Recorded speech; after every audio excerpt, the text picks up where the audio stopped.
We're actually trying something new, so if you guys will bear with me, we're trying to make this thing work, but I'm trying to do it with a third device. So bear with me for those who may be catching this on the replay, because it's not a lot of people here just yet. So I'm gonna see if I can. We're trying to run it in also, and we're gonna run one of these lives if we can in the horizontal format. I think we may have it going.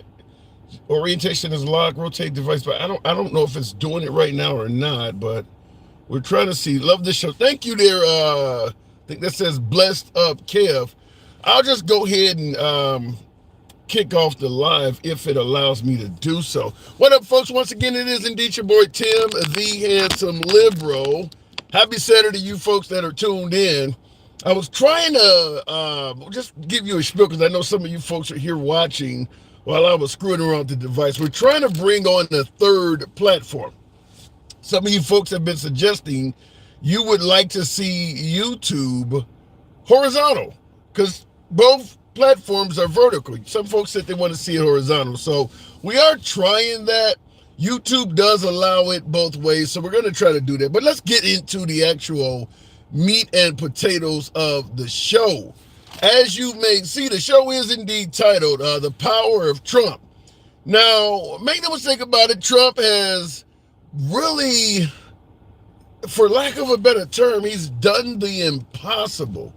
You're talking about, I don't know, he started out with 90 some odd indictments, 90 some odd charges. Well, we can even go back before that. We could go back to 2 impeachments. Then after leaving office, then we're going to talk about 90 some odd indictments, 34 confirmed felonies. And yet he is actually leading Kamala Harris. He's actually doing better than Kamala Harris.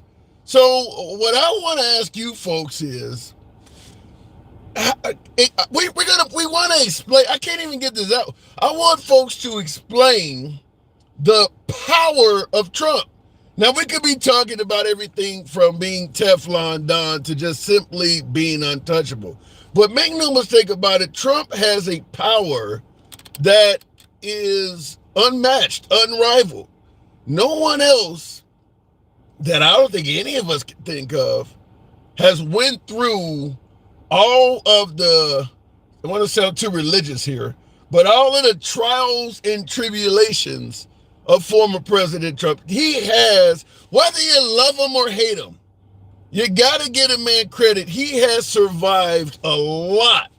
And I'm not even getting into the fact that somebody even tried to take the man's life on top of it. On top of it. But we're talking multiple impeachments.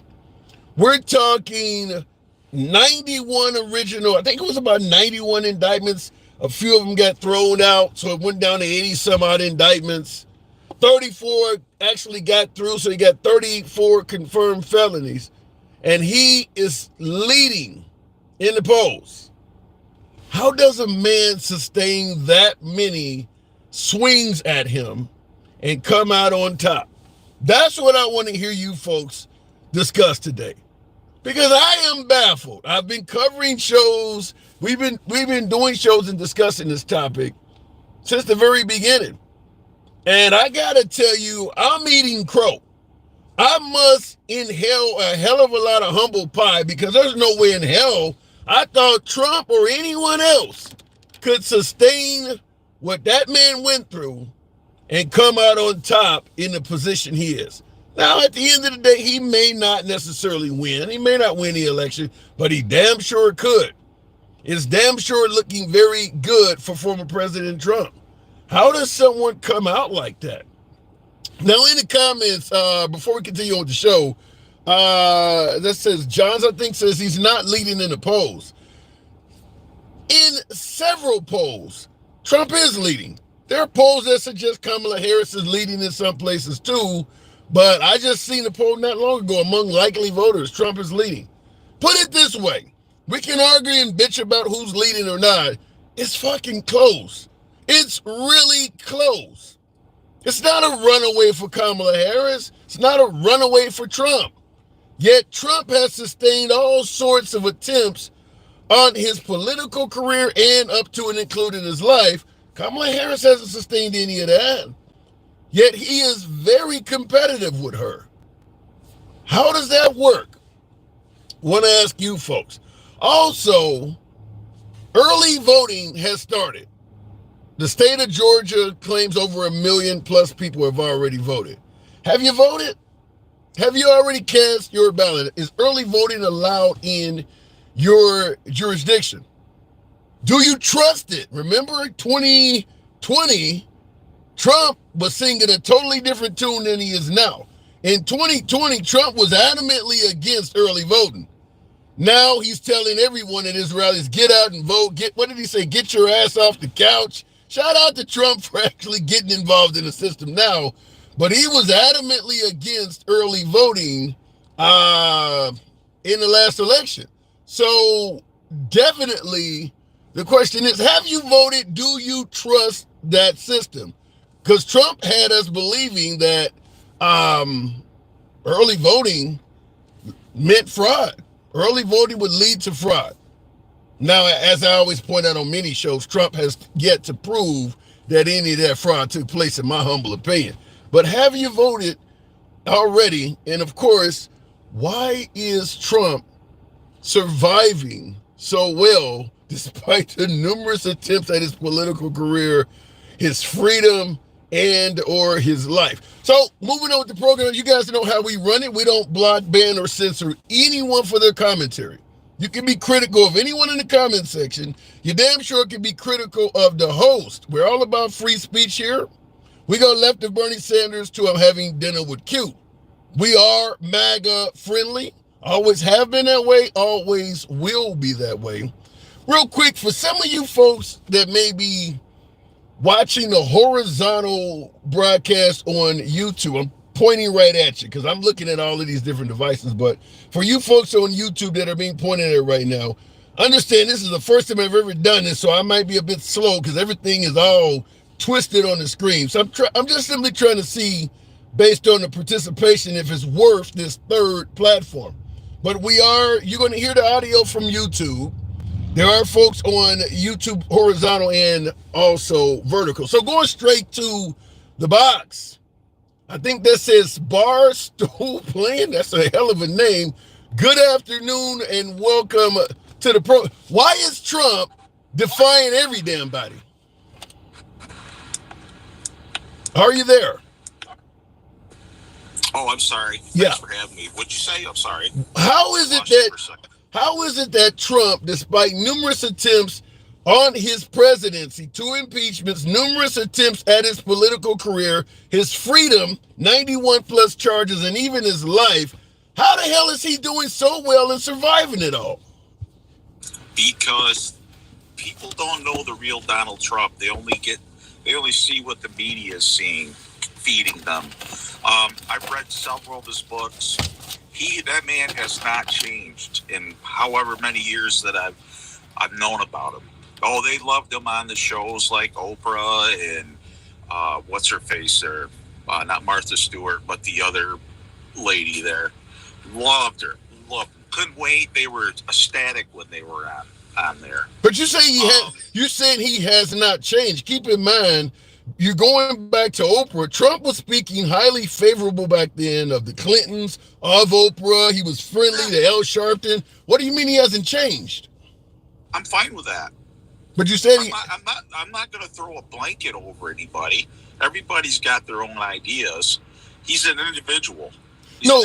That's not what I'm pushing back on. What I'm pushing back on is your statement that he has not changed. And I'm letting you know that a lot of folks he is critical of today, he was friendly with yesterday.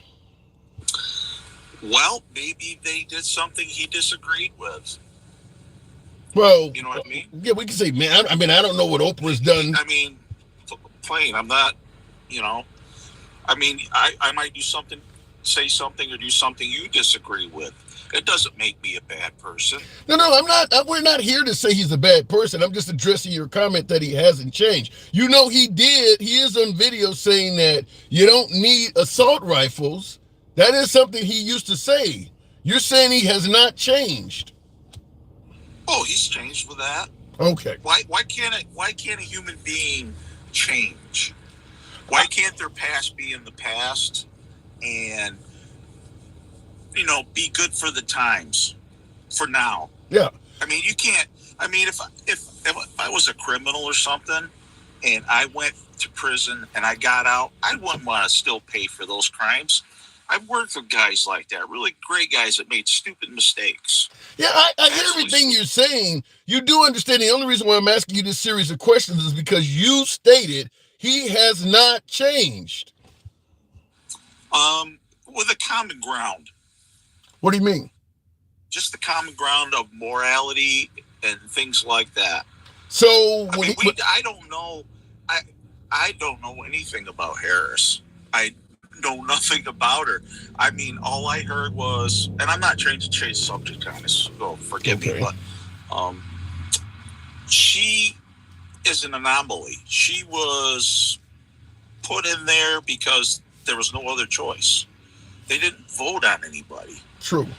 So I don't have much to go on with her. All I hear is, I'm changing the subject. I'm sorry. Yeah, well, let me ask you, in going down that avenue, first question I would ask is there any liberal that you know that you are aware of that if they had held a vote as opposed to just giving it to Kamala and put that liberal in place, you would vote for them over Trump? Do you know of any liberal that would have done that? Yeah, but she... Give me that part. Wait, who is that liberal? Tulsi Gabbard. Tulsi Gabbard is a Republican. She's left the party. She is not a liberal. Well, she jumped. Yeah. She jumped. So yeah. I voted for Obama this first term. And I thought, man, I was hoping that things would change for people. And I just didn't get my money's worth out of it. I just... Right. But let me make sure I get clarity, though. If they had held a vote, because you're stating that they just gave the job to Kamala, many say that, that shows a failure of democracy because they just gave it to her without a vote. Am I getting clarity here that even if they have had a vote, there is likely no liberal that would have got your vote regardless? No, not with my current beliefs. Okay. So the vote then is irrelevant. The vote the fact that they didn't vote her in, at least for you personally, it really doesn't matter. You weren't going to vote. Yeah, absolutely, you're right. Okay. I'm not going to argue that. All right, okay. I brought that up. I'll let you continue, but the reason I brought that up is because the overwhelming majority of the folks I'm hearing state that it's wrong to just give Kamala the job as opposed to having a vote are just like you. They weren't going to vote for any of them no matter what happened. So they're saying that it should have been a vote, but at the end of the day, that we're going to vote for Trump. It don't matter what happens anyway. And I've had friends that are Democrats, lifelong Democrats, that said that, nope, I'm not gonna. I mean, on the other side of it, I've had lifelong Republicans said they'd rather vote Kamala in over Trump. So, right. I mean, it's an individual thing. So what have you heard? Because you mentioned you didn't really know Kamala. What have you heard from her that just flat out turns you off as a voter? It's the silence from her. What do you mean? Silence? Well, it's maybe my location or something, but maybe it's her platform. All I get out of her is like this pro-choice stuff. Are you pro-choice? I worry with her about her foreign policy. I don't know that she's well versed in any of that. That's what scares me about that. But how do you feel about Trump's foreign policy? I think it's better to have a rapport with people in different countries, even if they're freaking evil, over let's say, as a protection for us, I guess I want to say, I don't want to send, they'll do it, but our heroes of the military, stuff like that. Okay, Trump had, wait. Okay, you're saying a rapport with people, even if they're evil.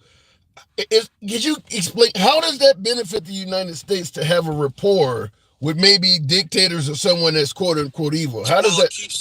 It keeps the Scud missiles from landing in in Maryland. I worry about that. I don't want another 9/11. Yeah. Here's the issue I have with that. If you are president, let's say we propel you there to the nation's highest office. If you have a rapport with people that you're saying that are evil, but at the end of the day, you don't get any treaties or any deals or anything official done, then that rapport is only good for the 4 to 8 years you're in office. Once you're gone, all of that is meaningless because you didn't get anything signed or anything officially accomplished. Oh, absolutely. I agree with that. So what good is it then? Yeah.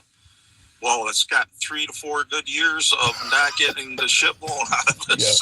Yeah. You do realize how quick that's over with. I mean, at the end of the day, if I'm a dictator, let's say, for instance, I'm Putin, and I want to take over the Ukraine, or maybe Romania or one of the other neighboring nations. Putin's going to be around until he damn near dies. He can wait 4 to 8 years. That's not that long. All you're doing is making folks wait. You're not really changing anything.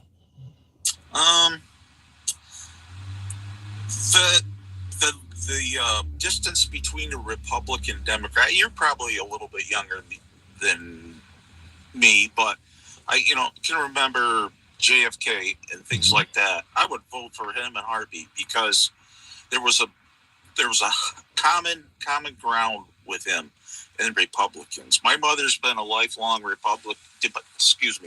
Democrat all of her life. Okay. And she's 83, and she doesn't know who she's voting for. This close? It's like 17, 18 days and she still don't know? I'm telling you, she's torn. And she's mentally fit? She's mentally fit and healthy? Yeah, but these aren't the Democrats of old. This is what I'm concerned about. Yeah. They're more concerned with the culture than they are with finance, with getting the shit blown out of us. I don't know. But well, when you say this is not the Democrats of old, do you see the Republicans as being the Republicans of old? Is the Republican Party under Trump similar to what it was under Bush or Reagan? Honest to God, I didn't vote Republican till Trump got here. I swear to you. Wow. So then it would be safe to admit you acknowledge that the Republican Party made serious changes too, because you wouldn't even support that party until Trump came along. And with me, it has to do with morality, has to do with ethics, has to do with recidivism and the crime that, I live in New York State, so it's Democrat run, so the whole state has to suffer under that. You use the word morality. Now, you're voting for Trump. You don't see anything immoral by Trump. You see him as the representative of morality. Well, yeah, absolutely. But at this point, is that we're at a crossroads. Okay, so you got to either choose a strong person to run the country or someone that's just a woman and of color. I think I don't know what Kamala Harris is capable of, so I'm not trying to just defend Kamala Harris, but that's the only attribute you give her. She's a woman of color. She hasn't done anything good.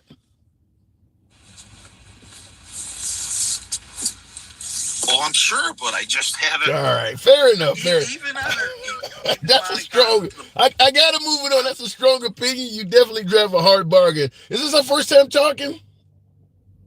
What's that? This is our first time chatting?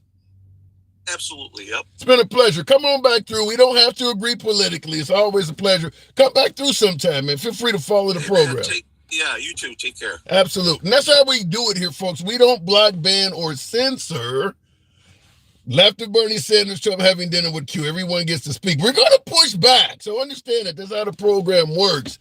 We do push back, but we certainly do not believe in talking down to guests or simply limiting someone because they have a different political opinion. That's how it works. Tap the screen. I see someone says, but he is racist though. Says Judy, how do you see him as being racist? He did say Kamala Harris is the only attributes for Kamala Harris is that she is a woman. She is a woman and a person of color. I don't know if I hear the racism in that. You could easily say sexism as well because he threw the gender in there. So I'll leave it at that. But continuing on with the program, district attorney over dictator any day. Says cool, calm, and collective. District attorney over dictator any day. Well, the pushback is going to be we had 4 years of Trump, and he did not walk away as a dictator. So you do have to answer for that. If he's going to be a dictator, why didn't he do it the first term? That is often asked. Tap the screen, by the way, for my TikTok viewers. Get the likes up to about 15,000. It helps out the algorithm, brings in more MAGA. We are MAGA friendly. Nevertheless, liberals are always welcome on the program as well. But it does help out the algorithm. So I do appreciate for you folks on YouTube as well. Smash that like button.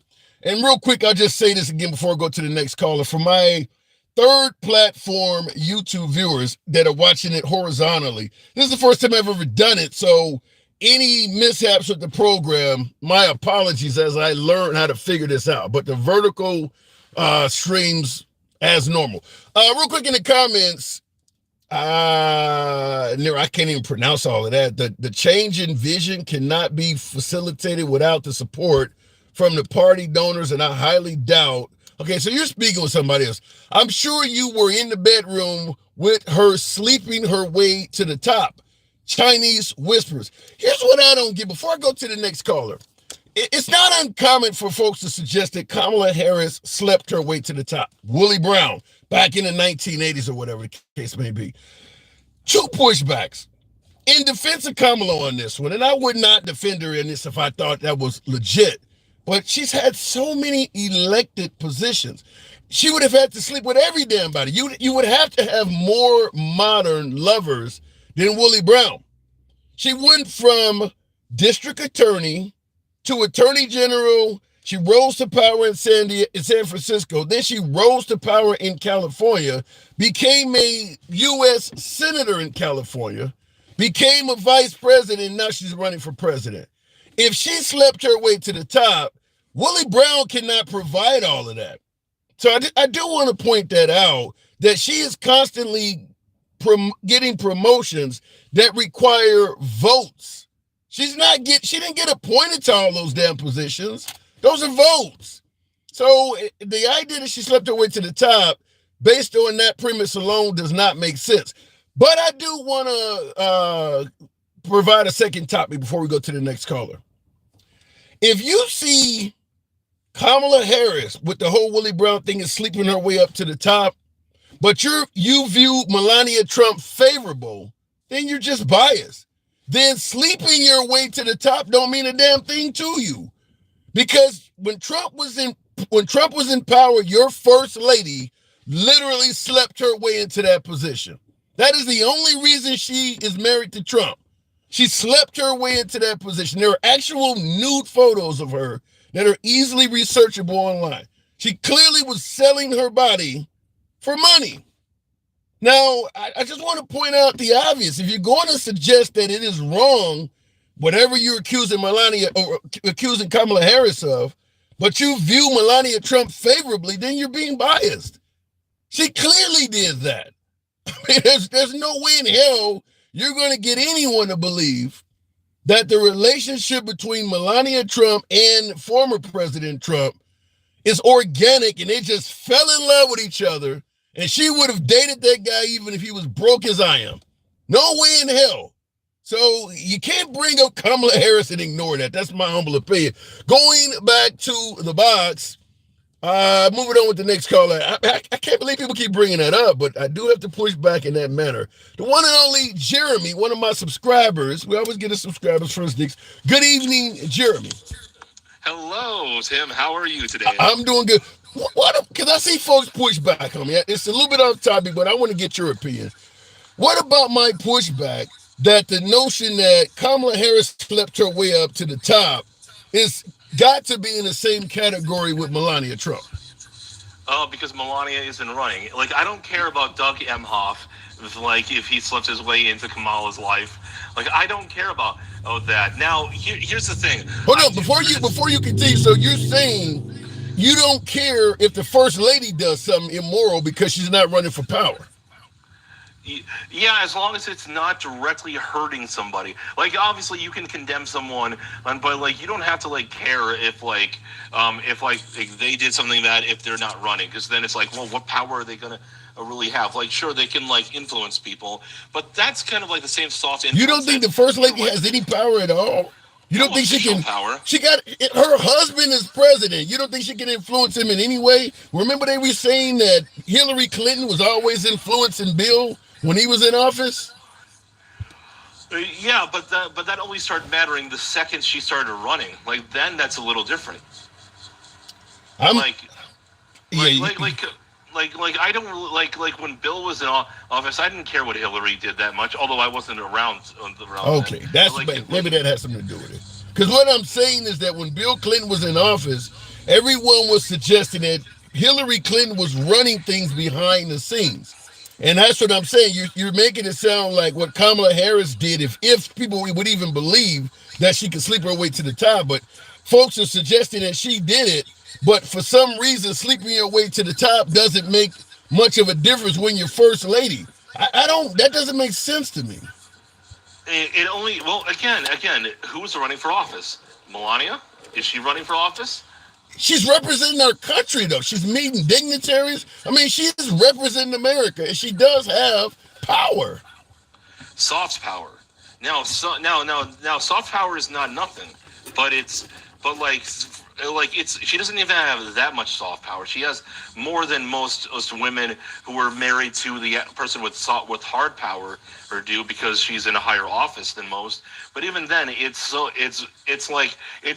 let's say we compared her soft power to the Pope's soft power, because the Pope has a lot of soft power because he has influence over Catholics, right? Okay, I'm listening. Her power level compared to the Pope is almost none. I mean, I get your point. Obviously, a president officially has more power than a first lady. But what I'm saying is, if it is wrong to sleep your way to the top, then we should be viewing Melania Trump in a negative light.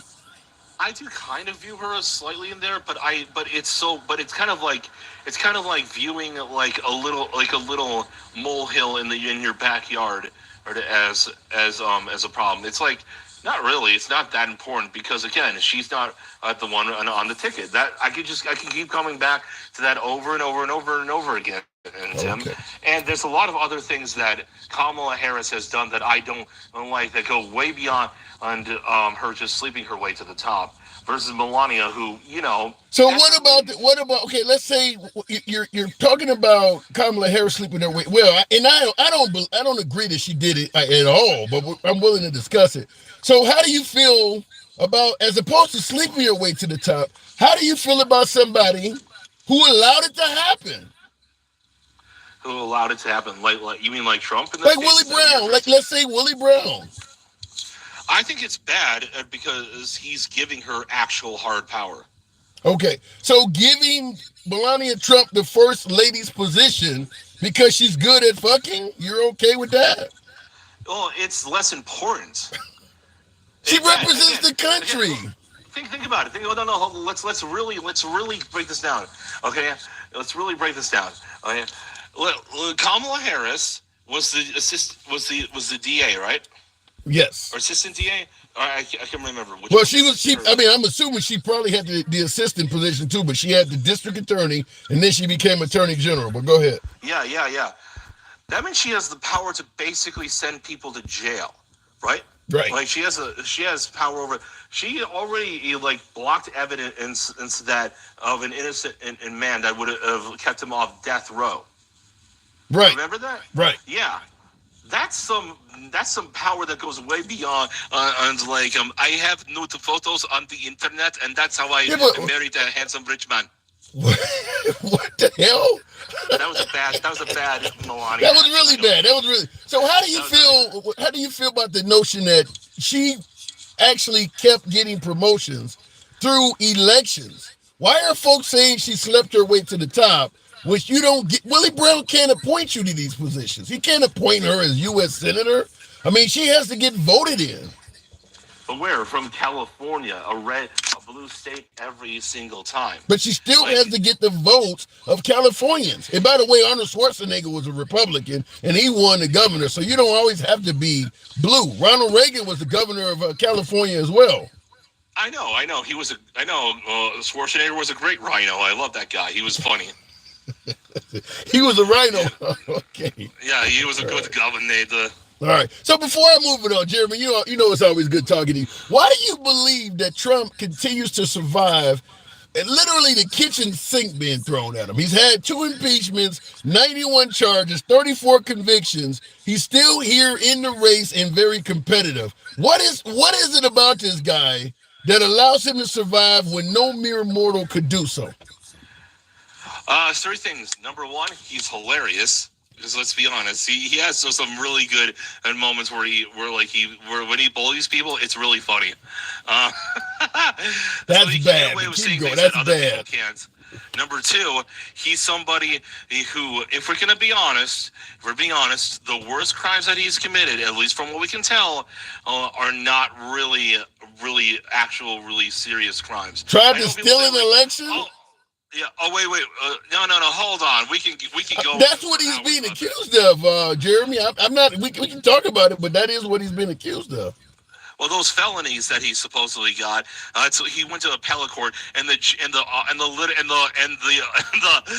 lawyers literally asked the judges, "Please don't sanction us." Basically. Wow. I get it. And number three. He's someone who's willing to do what other Republicans had the opportunity to do for years and never did, which is truly try to go after the harder issues, those that Republicans were failing on their face for. They were in bed with the Democrats the entire time, and they just did not care about Americans at all. They were a bunch of neocons, and Trump was somebody who said, not with me. Even despite all the flaws he has, he's that bull in the china shop that everyone wanted to be released. Not if it's your China they knocking over. It's all good to see him go into a liberal China shop, but if you own that shit in there, I don't think so much. Jeremy, always a pleasure. I got to move it on, but thank you.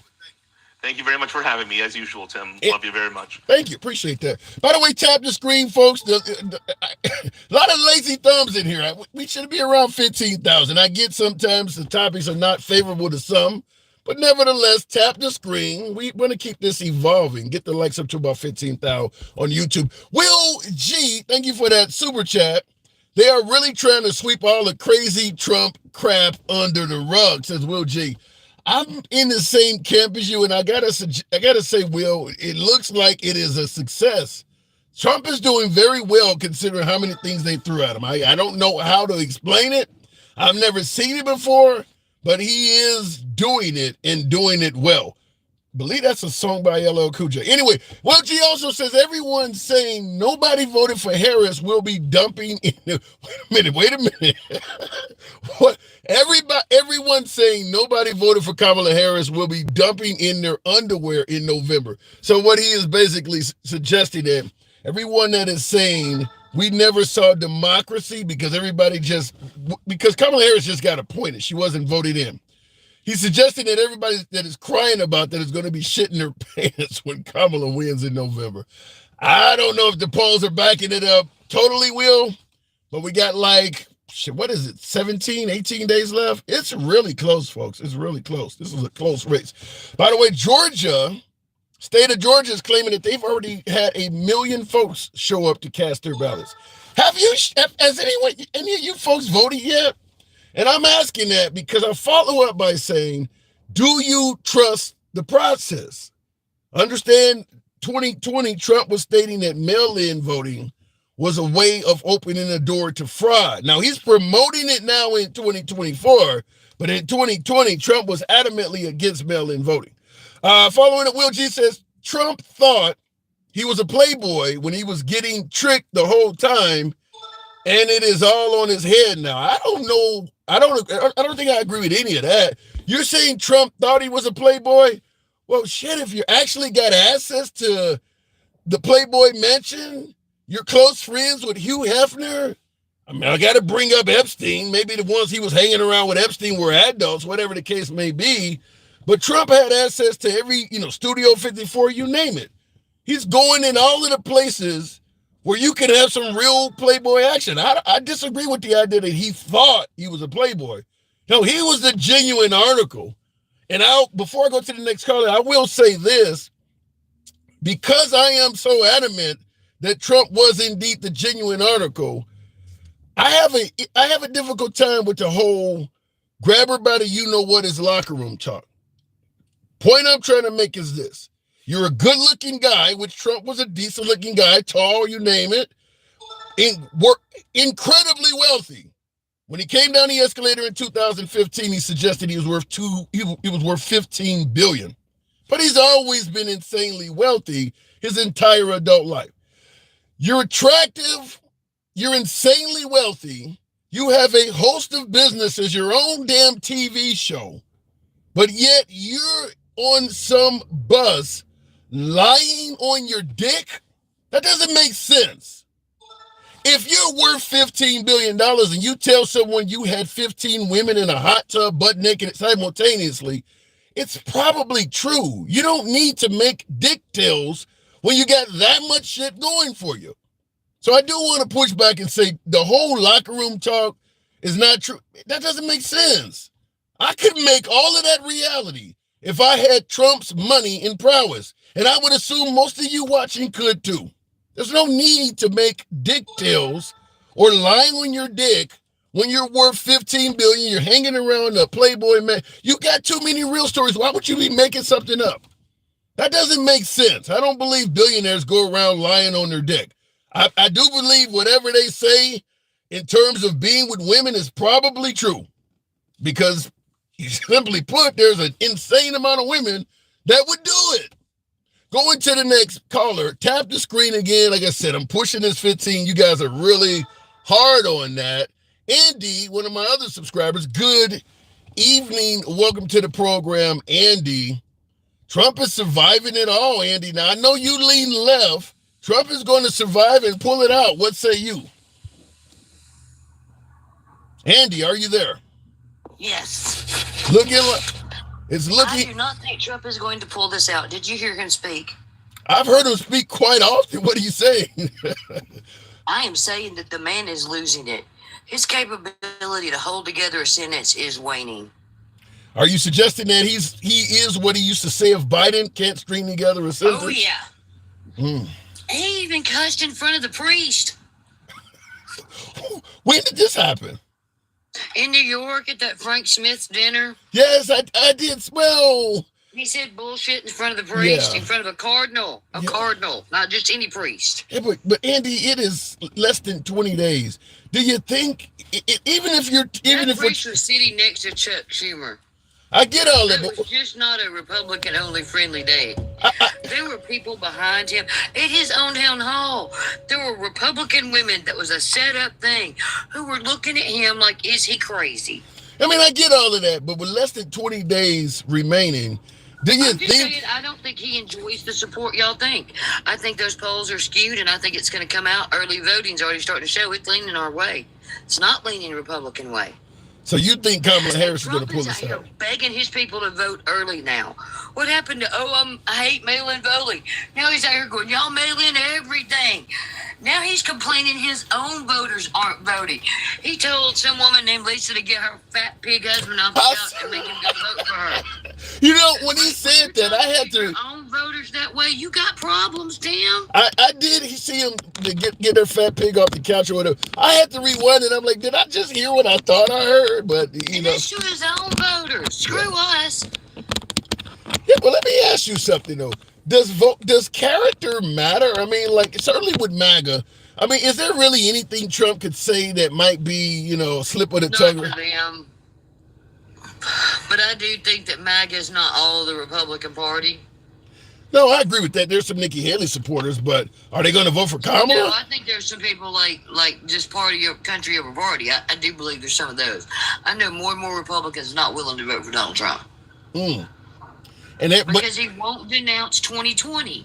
Like, if he had said 2020 was a mistake, January 6th was a mistake, he might have held some of these voters. He's actually losing voters with that line.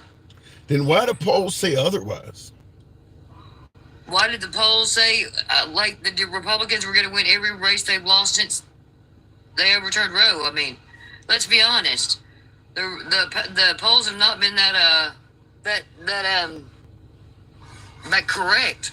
Just, I mean, well, you're talking about the. Have they said, "Oh, this is going to the Republicans," but it went to the Democrats, and that's happened over and over and over. Even that election in Alabama, everybody's like, "District 10's going for the Republicans." It turned blue. Right now, Alabama just purged people off the voter roll. 2,000 citizens. Wow. You think Alabama's purging people because they're not scared? I don't. You know, I really don't. Election and broke the law, and they know they broke the law, and they didn't just purge non-voters, they purged 2,000 citizens.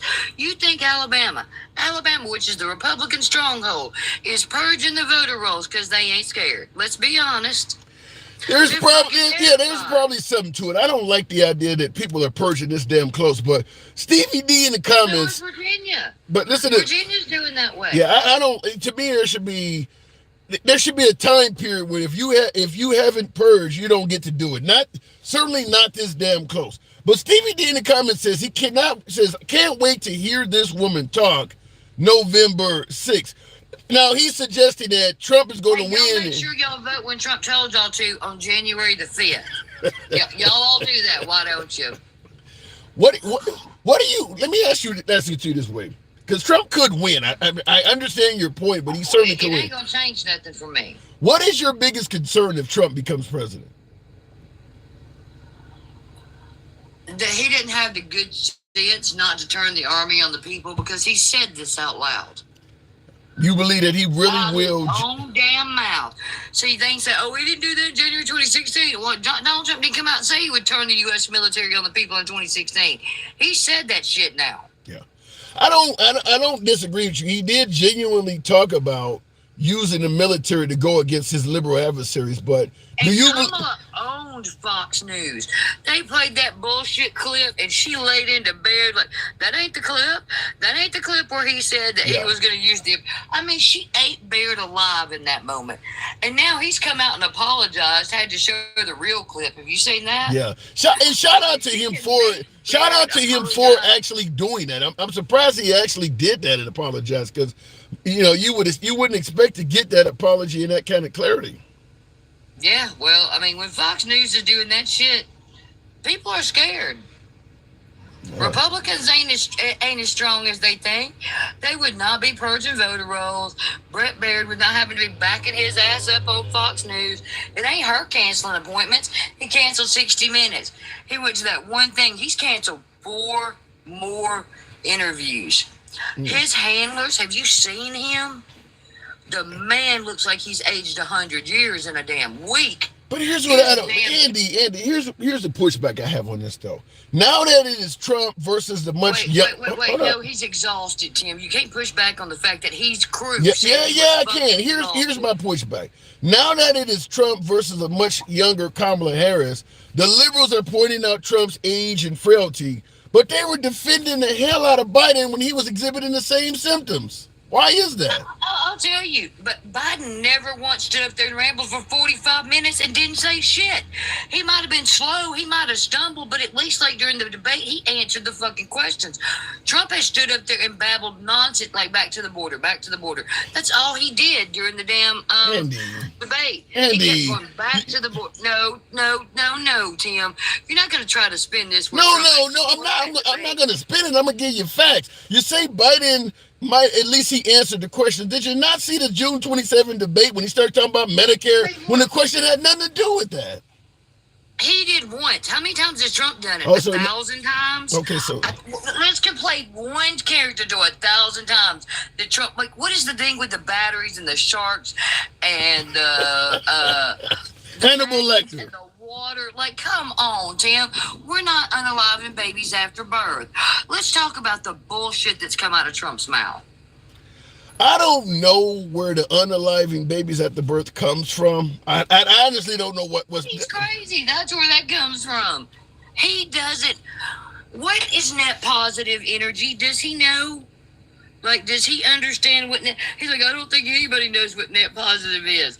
It's when you get more green energy without having to use any other kind of energy. For the Republicans who I know in this group don't fucking know. Yeah, but you're saying, you're saying that he's talking about shit he don't know, Tim. That's what I'm saying. Yeah, but he's not the only one. Positive energy. He don't know what that means. Okay. He don't understand tariffs. Bloomberg made a fool out of him. That interview with Bloomberg was probably what made his handlers go no more, because Bloomberg kept pushing back with hard financial questions, and Trump failed. He failed. Bloomberg's interview should have been a walk in the park for a Republican candidate. No, but I could push back and say how bad Kamala Harris looked on The View, which should have been a walk in the park, as you say. She went into some liberal outlets, and she still sucked. No, she didn't. That's an opinion. No. For y'all to say that Trump did well at any time during this year would be biased opinion. Jim, stop it. Cut it out. Quit trying to give these damn Republicans some hope, because they are sinking fast. Alabama's trying to purge a whole damn district that just got written in because 130% more people registered to vote there than they anticipated. Alabama's fucking scared of Democrats. I think, or they wouldn't be doing what they're doing. You cannot tell me different. You cannot tell me anything else. Donald Trump has lost his mind. He is invoking Viktor Orban in the middle of the debate. Viktor Orban is the Yahtzee of Europe. Let's be honest. He's talking to Viktor Orban about making him up some papers for the United States. What's he trying to tell people? He is actually coming out saying with his whole chest, I want to be a dictator like them. And if they don't want to hear that, that's up to y'all. But it don't make anything any different. She's not saying I want to be a fucking dictator. He is. Well, wait a minute. You're saying, hold on, hang on. You're saying she's not saying she wants, hold on, Andy. You're saying she's not saying she wants to be a dictator. Is she not suggesting that free speech online be limited? I don't know, but the internet's not handled the same way as the rest of the world. So net neutrality and all that's very different. In your opinion. Wait, hold on. Didn't DeSantis come out this week and try to get rid of AB law commercials because he didn't like them? And the judge said, keep it simple, stupid, First Amendment. Yeah, but you're talking about Ron DeSantis. He's not running for president. Yeah, that's Florida. That means Ron's so scared that Democrats could take Florida. Y'all aren't paying attention. There are reasons why these Republicans are behaving this way. They're losing. All right, I gotta move it on, but wait. Real quick. The damn weather machine they created? They literally think Democrats can create a hurricane to go after. Like, let's be honest. How much have you got to have reaching for some kind of win that you got to reach for the Democrats got a damn weather machine? Come on, I'm waiting. Well, the Democrats creating a weather machine, I think, was a ploy to get low information voters that were desperate during the time of need. Which is most of the Republicans. If you talk to them at the rallies, listen to them. They're out there at the rallies talking about our weather machine. So how many of them are low information voters? All of them? Like, let's just be honest. I've been to a couple of Trump rallies, Andy. I don't think they're all low information. That's bad. That's bad of you to say that. There's the double haters. I don't know, but a couple of kind of Republicans. You got low information and the haters, and then you got double haters. You know, people that don't like women, people of color, people of indigenous, people that are from other countries. You know, immigrants. You got those haters. Wow. All right, Andy. You drive a hard bargain. You drive a hard bargain. Yeah, I know. I'm a hard one to wrestle with first thing in the morning, aren't I? Yes, you are. Yes, you are. Thank you for coming through. See ya. All right. That is Andy, folks. As I say, we don't block banner censor. We go left and right. Having dinner with Q, all the way over to Bernie Sanders is your hero. Thank you for the galaxy, Stevie D. Wow, good to see you there. Thank you, Stevie D. She was so right, says, you get older, your damn vision gets worse and worse. ain't gonna fail. No, that's it's crazy. You get older. I must be getting too damn old staring at this screen for too long because some of this commentary. Maybe it's the shirt. I don't know. Tap the screen. Get us on up to 20,000. We'll move on to the next caller. Also, I wanted to ask: does character matter in a presidential choice? Now we're talking about Kamala Harris potentially sleeping her way to the top. Trump has stated and said all kinds of nasty things about folks, up to and including what my last guest suggested, swearing right in front of the Pope. I believe he even got into a spat with the Pope back in 2016. So what I'm asking is, does character matter when choosing a presidential candidate? Or perhaps as long as this candidate is likely to do what will lead this country in the right direction, maybe you don't care what kind of character they are. I want to ask that question. Real quick, I'm going to try to read this because it's coming on a side. Trump is I'm going hang on one sec. What does that say? Trump is a peacemaker and better for the world. And that came off of the thank you for that super chat there on the horizontal platform. In regards to Trump being a peacemaker, Trump is promising to get out of overseas conflicts and focus on America first. So I do want to point that out. I don't know if Trump is even promising to be a peacemaker. If you're going to get out of overseas conflicts, you're going to stop sending money to Israel, stop sending money to the Ukraine, and focus only on America. In my humble opinion, because America is the world's police often, if we stop being the world's police, just like in a society that no longer has police, defund the police style, you know what I'm talking about, you're actually coming closer to anarchy. I would see, and I don't like giving America this huge title of keeping everybody in check because we don't always do what's morally right. We don't have a history of ever always doing that. So I don't believe one nation should be the world's police. But in reality, we kind of are. And if we do what Trump is suggesting, I think you're going to likely have more conflicts break out than less. I mean, keep in mind back in 1990 when Saddam Hussein invaded Kuwait. If we weren't involved, Kuwait would be part of Iraq right now. So Ukraine is going to fall to Russia.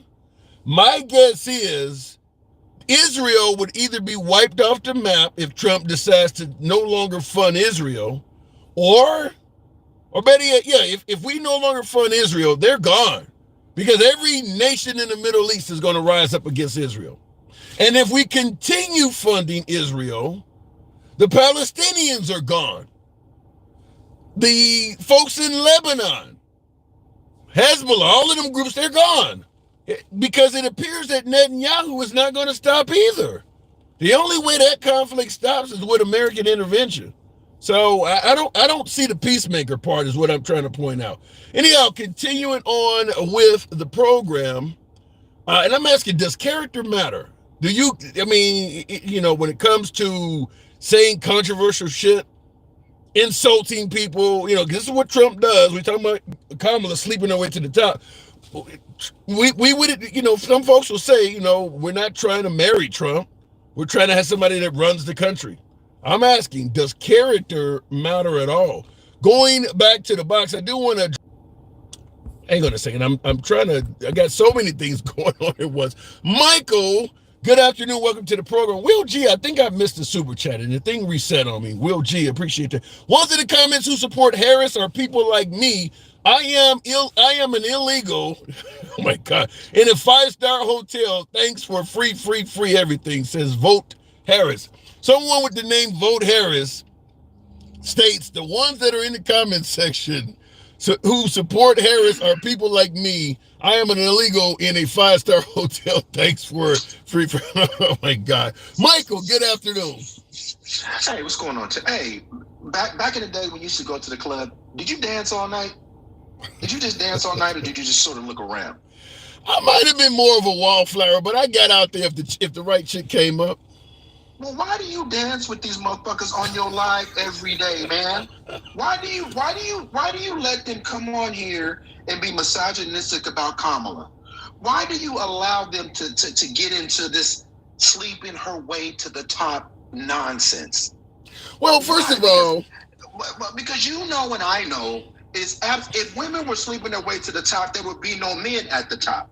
It's a good point. It's a good point. Period. Well, but being serious, go ahead. To respond to your question, why do I entertain this stuff? First of all, I do believe in free speech, and if I get on here and only entertain opinions I agree with, then that's a biased program, whether I lean right or left. That's what I set out not to do, is to be like there's plenty of social media programs where everybody's wearing a red hat or everybody's bashing Trump. I believe in letting everybody speak. So that's what happens. I get it, but here's the sad part. There are people that are on your live that believe that that's a thing, right? It's not a thing. It may be a talking point, but it's not a thing. That shit is not, and it doesn't have to do with her. What it does is it undermines what that woman, specifically black woman, has had to do to even get to where she is. And she didn't get there because see, we don't fail up. Minorities and black folks, we don't fail up. True. It's not a thing. It's not a thing. As much as I don't like Clarence Thomas had to go to law school. He had to do what he had to do because we don't fail up. It's not a thing. So it's not a thing. Yeah, but I gotta push back and say, if we want to hold folks accountable for saying things you think are ridiculous about Kamala Harris, I mean, people say some pretty wild shit about Trump. I mean, everything. Go ahead. What? Again, but you know, like I know that it is true. Oh, it is true, but no, not all of it, not 100% of it. No, I'm not saying everything that is said about him is true. I'm saying you're right about what you said. Okay.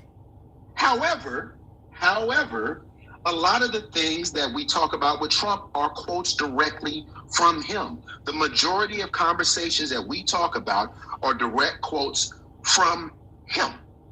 Right? I don't disagree with that, but people get on here and suggest the guy is a racist, or he's wearing a diaper, or he hates women. People suggest bad opinions about Trump too. Well, I don't get into the diaper stuff, but here's the thing: he's given enough evidence that he doesn't respect women.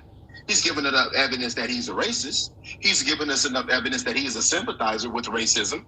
I mean, I'm not making that up. He's given us enough himself. Give me an example of what Trump has done in regards to evidence that he is actually a racist. Still considering the Central Park Five are guilty when he knew they weren't, and he's been told that they weren't. That's number one. But wait a minute. The Central Park Five, 5 African Americans accused of some heinous crimes like rape and murder that they didn't do. They were exonerated. Is it possible that he went after them and turned out to be wrong and don't want to apologize because he has an ego? Does it have to be because they're black?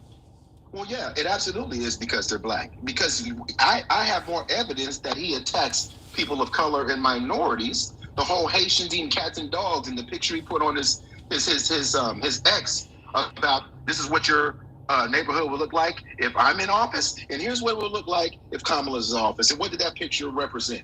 All black and brown people being savages. When he uses terms like vermin, when he uses these things like rapist and rapist, when he describes anybody of color, but he never says it about anybody else. So what are you saying? I don't need more evidence. Are you saying that Trump wants a white America or something of that nature? I'm 100% saying he wants a white America. I'm 100% saying he's a fascist. I'm 100% saying Project 2025 is his. And I'm also 100% saying that women and people of color that support him are just like him if they don't see it. Listen, we got 17 days left to an election. People aren't on the fence.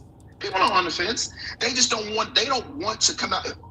Most people don't want to come out and admit the worst of themselves. Who does? No, on either side, people don't want to admit that stuff. So they get into this stuff about sleeping her way up to the top and, she's uneducated, but they know that shit is not true. They know that she's educated. I don't know if necessarily. I hear your point, and I agree with it myself. I don't believe the woman slept her way up to the top. It doesn't make sense. But I believe a lot of folks saying that they actually do believe that. And here's the thing. There's enough. If they wanted to really find out, they could use the same resources that we do. They could just Google what we just said to get her resume. And when she graduated from college and became a lawyer and a DA and attorney general and Senate and vice president, who has more experience than anyone that's ran for the presidency, right? Yeah. They know that. But here's the thing. If they don't, and they thought what I said was wrong and they truly wanted to find out, they could just Google it and find out that it's true, but they don't want to. Well, you do understand that if you, but you do understand that if you Googled it and pursued that information, they're not going to trust the sources you got that clarity from. Say again? They're not, if you Googled it, if you took the advice you're suggesting, if someone were to do that and get the outcome that you're suggesting they would get about Kamala Harris, they're not likely to trust the sources that presented it. But that, and here's the thing, the funny part about it, even if I took that at face value, they would believe that same source that gave them the information that they depend on for Trump. True. That is true. So that's where the flat out bullshit comes in. And when I saw you on that other live yesterday, I'm glad you had your camera on, because you see, look at you. See, I watched that whole. Why would you bring that shit up? Because you were looking like, I can't believe what the hell I'm hearing.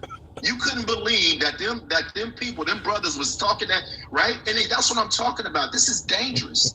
This is dangerous stuff. And as much as we go to laugh, and it's dangerous because if you look at the facts and people that want to vote for Trump, if he does what I think he will attempt to do, none of them will own any of that shit. They'll never say they were wrong. They'll just go away. All right. Before I'm moving on from you, give me the top 3 most concerning things that you think Trump would attempt to do. You said things he might attempt to. Give me 3 things that concern you most that you believe Trump would attempt to do if he becomes president. He will want to suspend the Constitution for this mass deportation. I don't even need 2 and 3 at the door, some shit like that. But go ahead. That's all you need is that one, right? Right. Here's the thing: for all the MAGAs on here that think that what I'm saying is not true, Trump said about 6 weeks ago about deportation that it would be worse than the Mexican Repatriation Act of, what was it, 1929 or whatever the hell it was, when they deported legal U.S. citizens. He said it would be worse than that. So that's number one. Full immunity. That's number 2. Now, that ain't his, but he didn't do that. The Supreme Court gave him that shit. Right. No, I'm not talking about that. I'm sorry. Immunity for police officers. I'm with you there. All right, number 3. You ain't got to explain that. And women's rights. But he's not. Right? But he's not threatening to take away women's rights. What are you talking about? Sure he is, because if women don't have autonomy and the right to protect their own medical information, which they've said they want to create a software. Okay, I get it. I get it now. So again, I didn't even need all 3, Tim. Just the first one was enough. Yeah. I didn't even need all 3. You pick any one of those, and it's enough. Okay? Yeah. But let me tell you this, and then I'm going to drop and I'm going to listen. And I want you to remember that I told you this on today being October 19th. Do not for a second think that the Department of Justice and the FBI have not been following all these communications and all this shit from the very first superseding indictment, because Trump and his cronies are doing the same shit, trying to interfere with this election. Trust me when I tell you. I don't think it will end the same, because I think they're in front of it right now. Okay. But I believe that they are being looked at from top to bottom, and they're so arrogant, and with this white privilege, they don't think that is happening, but it is 100% happening. They are not going to see. They had to go get it the last time. I think that they've been under surveillance and all of that shit ever since the end of the last election. You know, that's an interesting point, because Trump has talked about getting rid of the CIA, 3-letter organizations, FBI. He does speak very unfavorable to all of these organizations. So it would not surprise me if high-ranking members of those organizations had it in for him, because, he's talking about, for the most part, ending their job security and all of that. You could be right on that. You could be. They have to protect democracy, and people that don't believe it haven't read anything. They haven't read the indictment. If they look at the detail, why would they stop when they're still doing it? That's like in any other crime and any other. That's why RICO Acts come. RICO Acts last for years, right? Yeah. When you're under a RICO investigation, it could be 5, 6, 7 years long. Wow. All right, Michael, you paint a scary picture, though. And you need to protect her when they come up here talking about sleeping her way to the top. You need to push back. I do push back. I brought up Melania. I made it clear I don't agree with it. But I believe in free speech. I believe in letting people speak. I can see your ass at the club too, being a wallflower stroking. I can see you. You're not gonna talk. But last thing I'm gonna tell you, because do not bring DJ Julio's crazy ass up here talking that bullshit today. Give us a free Saturday from the madness. I listen to Gen X before I listen to Julio. All right, Mike. Appreciate you coming in. And by the way, both of the individuals he named, Gen X and DJ Julio, proud MAGA, and they have pretty strong, fairly far right opinions, but they both are friends of the show. So I don't know. I believe in free speech. Before I go to the next call, I did want to discuss a couple of things he mentioned, because I did ask him. He believes that Trump is a threat as the next commander in chief, and I asked him, give me 3 issues. Everybody says Trump's going to destroy the damn world or the country. Well, give me 3 things you're that concerned about. He stated suspend the Constitution, immunity for police, and a threat to women's rights. First of all, one of the things that, and I know a lot of my beloved MAGA are going to say it's bullshit. Trump is not going to do all of this stuff. He's not going to suspend the Constitution. He's not going to give police immunity, and he certainly has no intention of threatening women's rights. The immediate pushback is, at least the first 2, Trump has said it. I mean, he's came out and said it. So maybe he's lying, maybe it's a joke, maybe it's taken out of context. I get it. But I am one that believes there is absolutely nothing wrong with holding a presidential candidate accountable for the worst that's coming out of their mouth. So if I'm running for office and I say I'm going to harm all white people, doesn't matter if it's a joke. If white people have a problem with that, they damn sure should. That ain't something you joke about. And he did talk about suspending the Constitution. I mean, that's literally the worst that came out of his mouth. And he absolutely has promised to give police immunity from prosecution. Now, the pushback is, well, he's talking qualified immunity. He hasn't said that. When I'm doing this from the makeshift studio, and you see the screen behind me, and I put him up there, he said it in multiple locations. And not once has he ever used the word qualified. He says we're going to get crime down in liberal cities. We're going to work with liberal mayors and liberal governors, and we're going to give the police immunity from prosecution. Now, I've said on a number of lives, for me personally, that's probably the most concerning thing that I have with former President Trump. Simply put, while I have 0 criminal history, my record is cleaner than most damn cops. However, I drive about 80 to 90 miles a day for a living. I'm on the road driving around in the car. That's why a lot of the lives you see. That's why you see me in the car so damn much. Oftentimes I'm working, not today, but oftentimes I am working. The idea that I could be pulled over by a cop that has complete immunity scares the shit out of me. Because at the end of the day, while I have no criminal history at all, I know if I had immunity, I might do some shit that I shouldn't do. Because I got immunity. There's 0 accountability. So with him promising to do that for cops, that frightens me. And then he deliberately says in liberal cities where most people there look like me. So I'm not a fan of, giving cops that basically address black people immunity. And then, of course, he talks about stop and frisk. That frightens me. And like I said, that came out of his mouth. The third one he mentioned is women's rights. I'm not told. Now, I know what happened with rolling back Roe v. Wade, and there are states that are talking about monitoring women's pregnancies and things like that. Fact is, they want women to give birth. I'll address the super chats on YouTube after this, but real quick, my opinion is this. I know a hell of a lot of you folks are going to disagree with this. I may lose some viewers after I say this shit, but this is free speech, and it damn sure applies to me too. Appreciate the hat and mustache alter ego. Thank you. Yeah. Tap the screen, get the likes up to about 40,000. This is going to be controversial, but it's about free speech here. You certainly feel entitled to criticize the hell out of me in the comments. Makes sense. I'll even read it and maybe concede to the point. I believe in free speech just that much. But I will say this. In my humble opinion, there are a large amount of folks in this country that are sick and tired of us having to bring in foreigners to do different types of jobs. They would rather those jobs be filled by Americans because foreigners bring over their language, their culture, their religion, and they can fundamentally change the way the country operates. This is when Trump talks about, quote unquote, poisoning the blood of the nation. You're doing things that go against the American culture that maybe the founding fathers intended. There are people that are sick of that. They want Americans to do those jobs. They don't want it to get to the point where we need foreigners coming to fill all these damn jobs. Best way to do that, shut the border and do what you can to promote more American births. That's what you're hearing right now. Shut the border and do everything you can to promote more Americans being born. The people don't necessarily get a total say-so in it, but this is what's happening. So I do believe there are a certain amount of folks, and the women in this is the whole women's right part of this.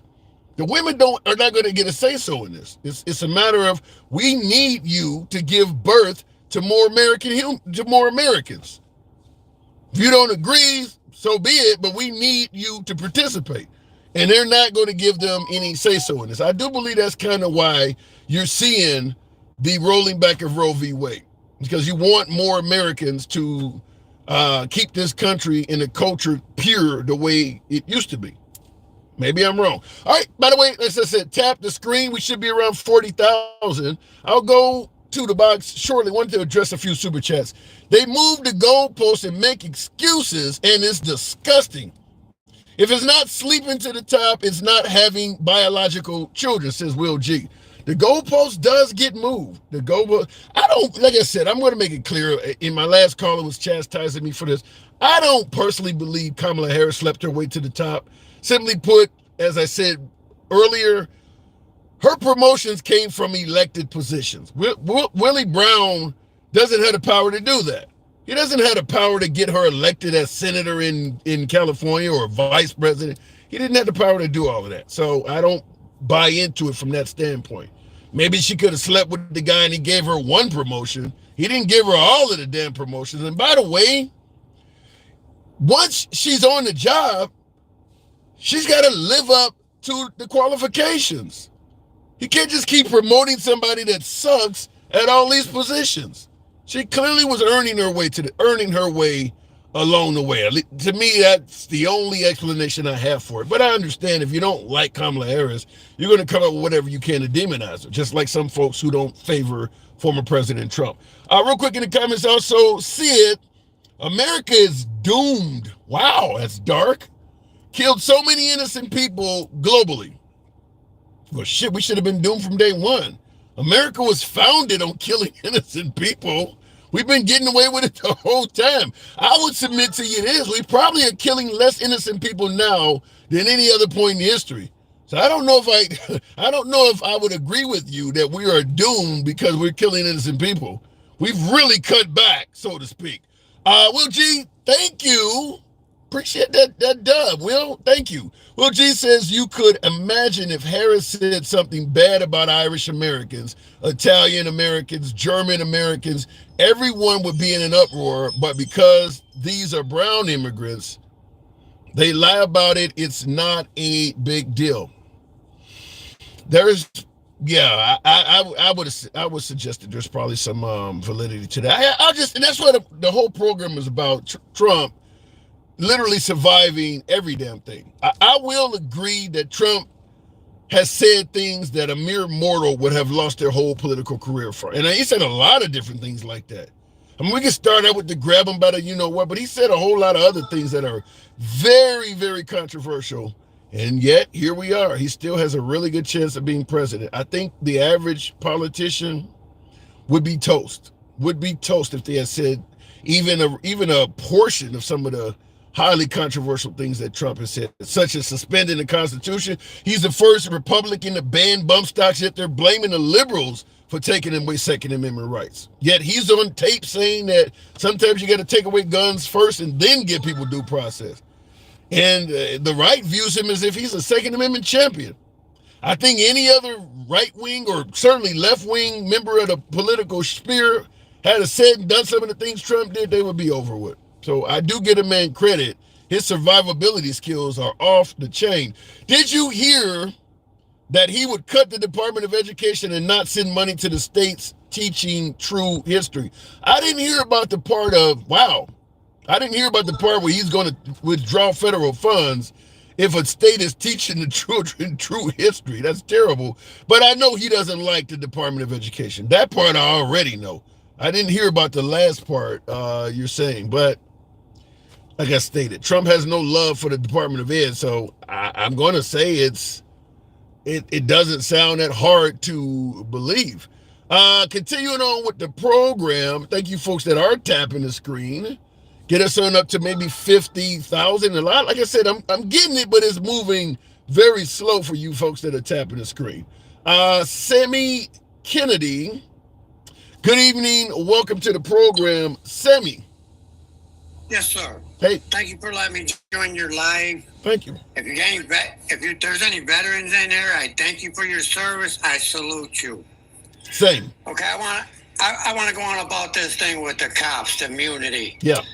The immunity is not for a cop that beats you up for a criminal case. What the immunity is for, if a cop is on duty and he says something you don't like, you could only sue the police department or the city, not the police officer. Now, if he's at home and not on duty, he does not have that right. Where are you getting all this definition? Okay, Trump never said any of what you said. He said we're going to give police immunity in liberal cities and liberal states to get crime. He's talking about bringing crime down. He didn't say anything. All of the stuff you're adding in there, he never said any of that. Never said none of what? I read it. I've heard him say it. I was in another live and some guy. Go ahead. But the immunity is supposed to be for a police officer when he's on duty. Now, if he commits a crime towards somebody, but where you cannot sue the police officer himself. Why do you That's what the immunity is about. Okay, here's why I have an issue with what you're saying. Trump used the words immunity from prosecution. When you're sued, nobody is trying to prosecute you. Prosecution is criminal. He said immunity from prosecution. You're talking about lawsuits. That ain't what he's talking about. But that's what the immunity is supposed to be for, is what I'm saying. But that ain't what he is saying. That's what you are saying. He said prosecution. What is he talking about? I didn't hear that. I'm going by what somebody else showed in a live. They pulled it right up on their computer, and we read the whole thing. He read little by little. You can see everything, and he showed it. It's supposed to be for when the cop is on duty. Okay.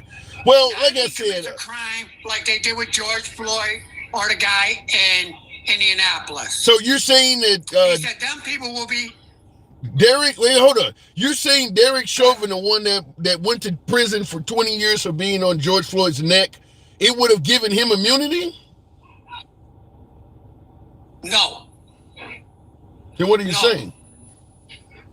That's what I'm saying. He's not giving them cops immunity to get out of jail, or if, like they did with George Floyd was wrong. Like they did with that young man in Indianapolis, the 5 cops. They were wrong. So what? Let me ask you to you this way. What is it that cops cannot do today that Trump wants them to be able to do? What is he trying to give them immunity to do tomorrow that they cannot currently do today? He wants the cops to have communication with the pedestrians. He wants communications in the neighborhoods. He wants everything. Everything's not going to be, sweet and dandy. That ain't what I don't know. We're still going to have our ups and downs in life. I'm asking you. He wants to give cops immunity, which means he wants to protect them from something when he's in office that they are currently not protected from. What is it that they cannot do right now that he needs to give them immunity so they can do? Well, let's see. When I was growing up, that they really can't do today is beat the shit out of people. Because too many people got cell phones. They record and stuff. You're asking a question. I'm answering your question. You damn right you are. You're doing a really fucking good job, but keep going. You're doing a really good job. Go ahead. Keep going. You're doing good. Keep it going. But, you know, like cops like that, they don't get immunity because they're kicking somebody's ass. Right. They don't get immunity because they're breaking the law. They're beating the hell out of somebody. Do you want those cops to be allowed to do that? Right. And no, they shouldn't be allowed to do that. All right. So in other words, this immunity thing is not a good idea.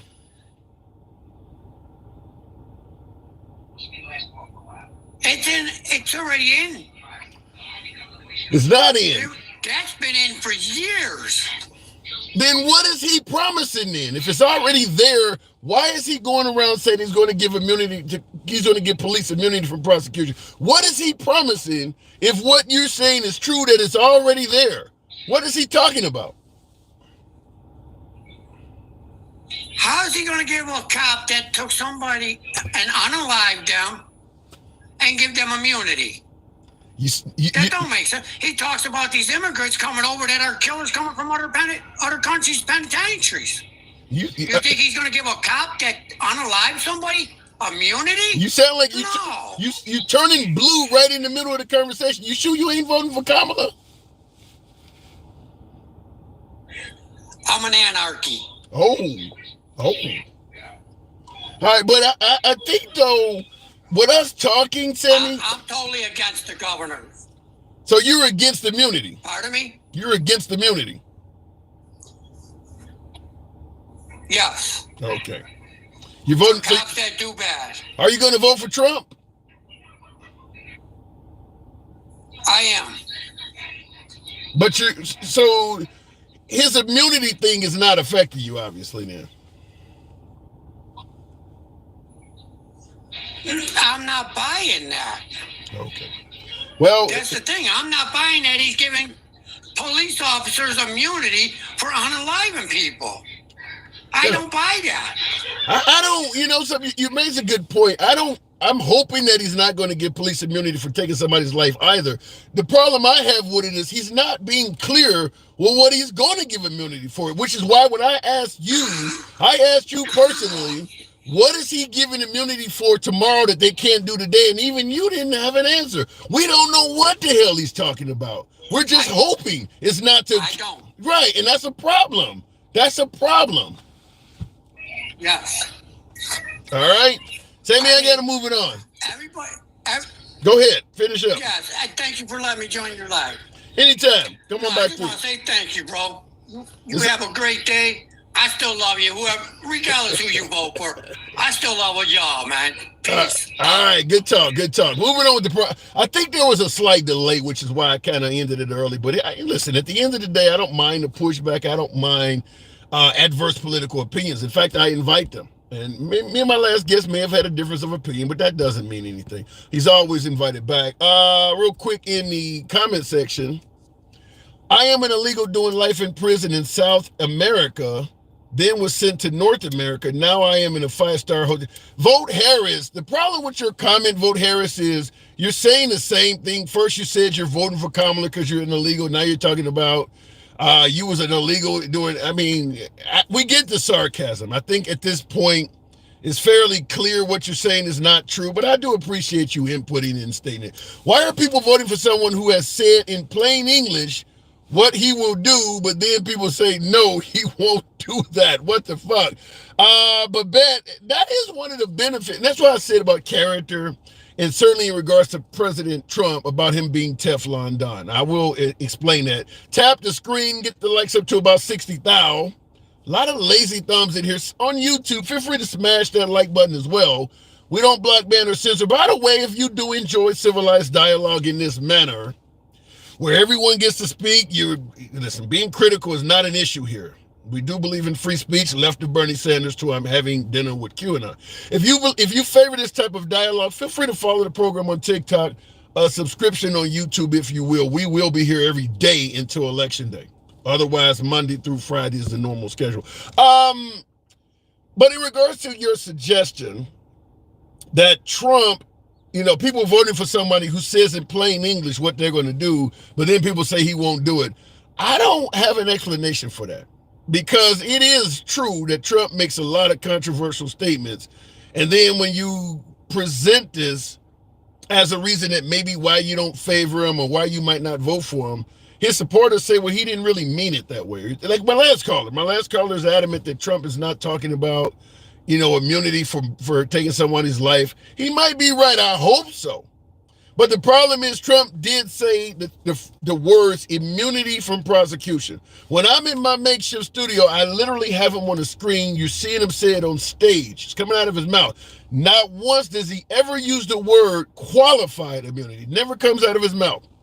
And then, of course, for folks who don't believe he's trying to give people immunity to take people's lives and things like that, like my last caller didn't believe it. When you asked him to explain then what the hell is he talking about, they don't know. All we know is he's offering police immunity, and he has not clarified it. Very similar to how the Supreme Court gave him immunity without clarification. That could mean any damn thing. I don't want to find out how much immunity law enforcement has when I'm pulled over on the side of the street getting the shit beat out of me. I need that defined before that happens. I don't want my last words to be, damn, I didn't think y'all could do all that. I don't want that to be the last words to come out of my mouth. Tap the screen. Let me move back to the box. His people, Mayhem. Thank you for the lovely Halloween ghost. Thank you. Appreciate the support. His people love that he isn't politically correct, and when he says stupid shit, they want to politically correct it. And that's 100% valid. I will say this, though. If we like Trump, because he shoots straight from the hip, he calls it as he sees it, then why is it so wrong to give him accountability for calling it as he see it? I don't understand that, because when you actually address his quotes verbatim, people say, well, you're taking him out of context, or he really didn't mean it that way. What happened to calling it as you see it, shooting straight from the hip? Now all of a sudden it's got to be interpreted to mean something else. That doesn't make any sense to me. But continuing on with the program, are we going to remain in a free country? I don't think either side believes so if the candidate of choice does not win. The right believes that if Kamala Harris wins, she's immediately going to go for the First and Second Amendment. The limitation of free speech on social media, there's a lot of examples where people can say, see, the liberals want to take away the First Amendment. And then, of course, we know the liberals are not totally a fan of shall not be infringed.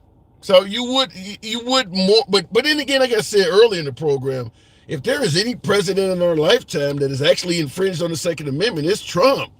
He actually banned bump stocks. I mean, nobody else has actually did anything. They talked about it. Trump is the only president in our lifetime to actually infringe on the Second Amendment. But you know how folks feel about that. Let me go back to the box. Continuing on, I think this says YouTube. Gerald MC, one of my subscribers. Good afternoon. I always give my subscribers first digs. Got to do that. Gerald, good afternoon. Welcome to the program. What's going on, handsome liberal? You know how it is, hanging around like Mike Pence on January 6th. So, what do you think about character? Does that matter when you're trying to elect a president, or is it okay for them to have awful character flaws as long as they lead the country down the right path? How can you lead the country down the right path if you have character flaws? Does your character play a part in your decision making? Depends on who you ask.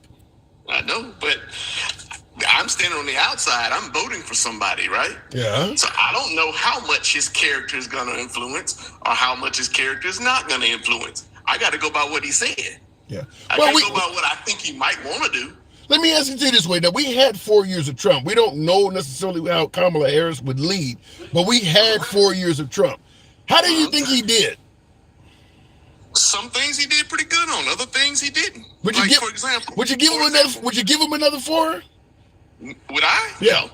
No. Why not? No, because of what he says. The words coming out of his mouth. I mean, even though I hear supporters are like, he doesn't really mean that. He don't really mean this, or he don't really mean that. I can't go by that. What if he does? How do you know he doesn't mean that?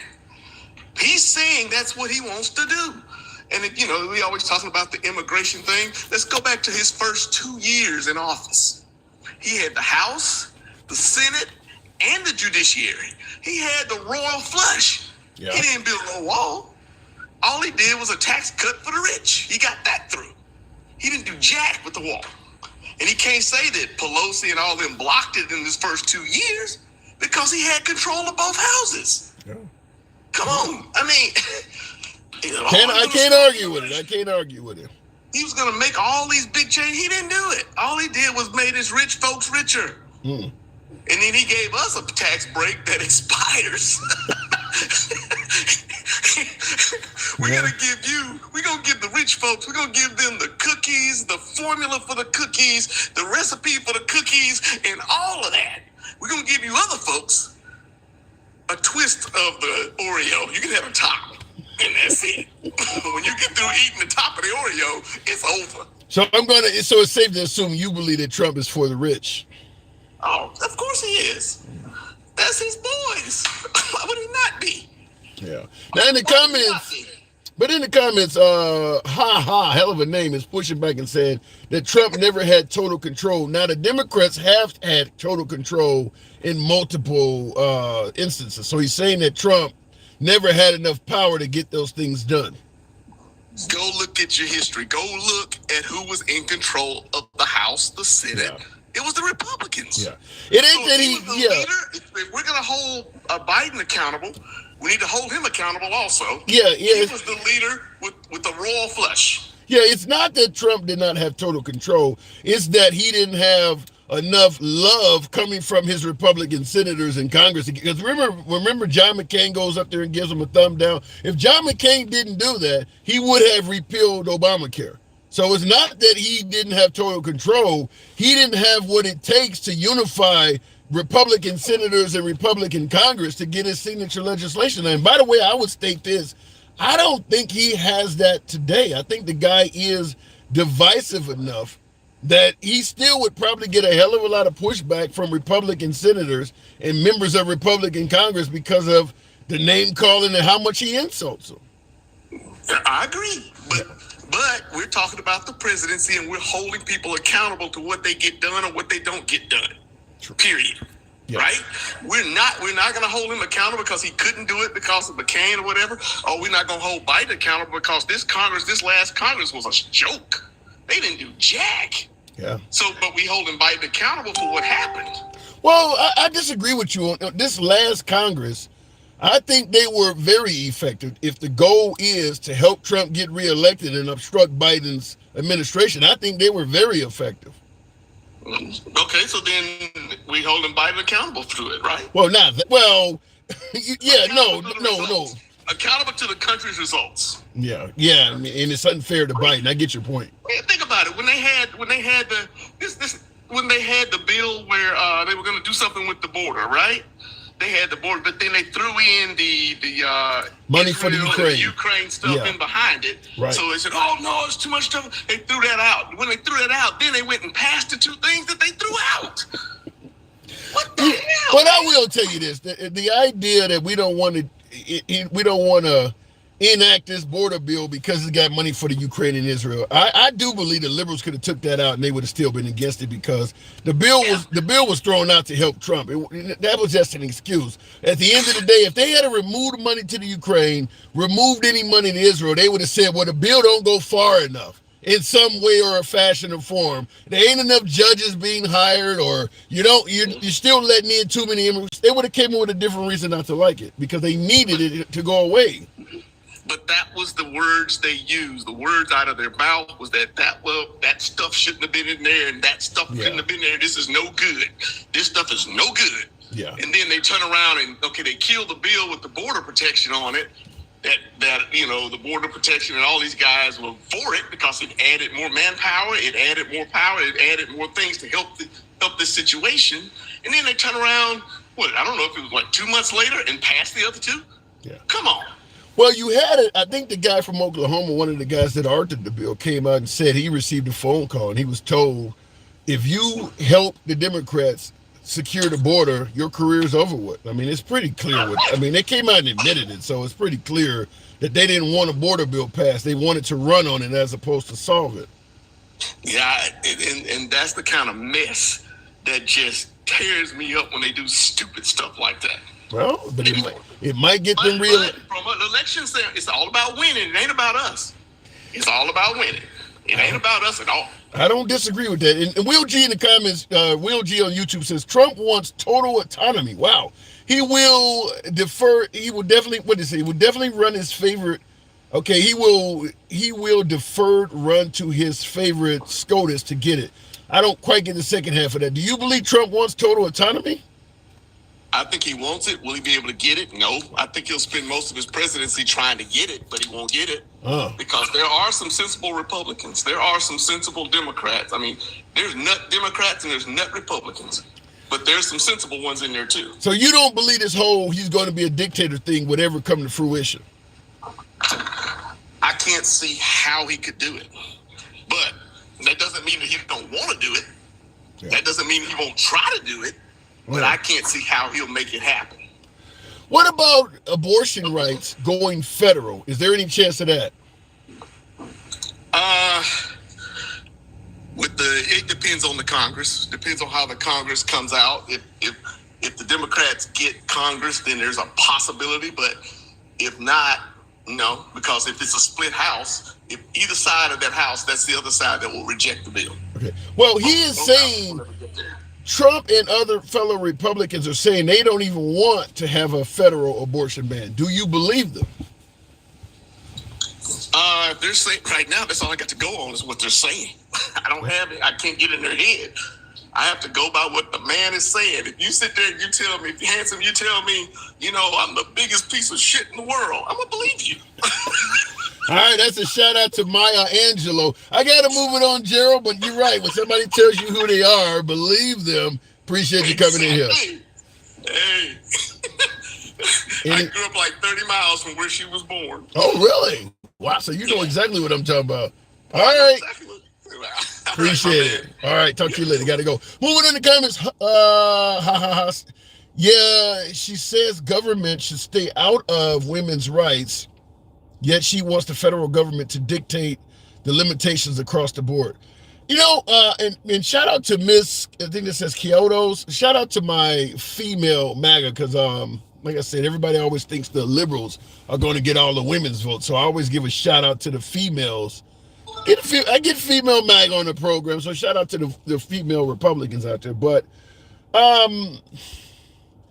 some of that, in regards to, I think that, like, we're talking about the notion that Kamala Harris, with her limitation on the internet, some people bring up their list, and she wants to limit your First Amendment rights, or the Second Amendment. With people bring up the Second Amendment, that the Democrats are trying to limit that. I think people can see what they want to see when it's coming from the opposition. I often bring up Trump talking about a year in prison for anybody that burns the U.S. flag. Burning the flag has been ruled already that is protected free speech. So if he puts you in jail for it, he's taking away your First Amendment rights. You may agree with doing that, giving somebody a year in prison for burning the flag, because you're okay with that. You're okay with protecting the flag. You don't believe somebody should be able to burn the flag. But it is going against your First Amendment rights. Just like plenty of people on the left would favor censoring some of the racist and hateful comments you see on Elon Musk's X site. That site has a lot of hate. And you can see people get killed on that site and every damn thing. Yet it's wrong for a kid to witness a drag queen show or something like that. You realize all of the shit you can see and hear on X? So some liberals favor it. I'm for free speech. Make no mistake about it. I would open all that shit up. I'm for free speech. But I just want to say some people can see limitations only when it's coming from the other side. For instance, I brought up Trump not only offering to give police immunity from prosecution, but he's talking about bringing back stop and frisk. That's been ruled to be a violation of the Fourth Amendment. You're losing rights with Trump, and people, if you support Trump, you only see where Democrats are a threat to your rights. Democrats are going to take away the First Amendment. Democrats are going to take away the Second Amendment. But I'm okay with stop and frisk or putting flag burners in prison. Well, then you're okay with losing some rights. As long as it favors your mindset, you're okay with it. Because he's clearly promising to do it too. I meant definitely. Lindsey Graham said he wanted a federal abortion ban. It won't take much for Republicans to fall in line if they have the numbers. I could not agree with that statement more. Before I go back to the next caller, I asked my last caller, does he believe the Republicans want a federal abortion ban? Now, he gave a good answer. Look, I take them at their word. They say they don't, all that. But I would easily point out the 3 Supreme Court justices that led people to believe they weren't going to relitigate Roe versus Wade to begin with. So people do lie. But in regards to a federal abortion ban, Will G is right. Lindsey Graham did talk about a federal abortion ban, but it's not just Lindsey Graham. Mitch McConnell said it. Mike Pence was, when he was running for election, when Mike Pence was running for president, he came out and said he would be doing it from the Oval Office. You didn't hear a lot of right-wing criticism or uproar about him saying that. If he had said he believes that a biological boy should be able to play for a girl's team, people would have went ape shit. But he's talking about if he wins, he'll be, ruling from the Oval Office as a pro-life president. There was no pushback.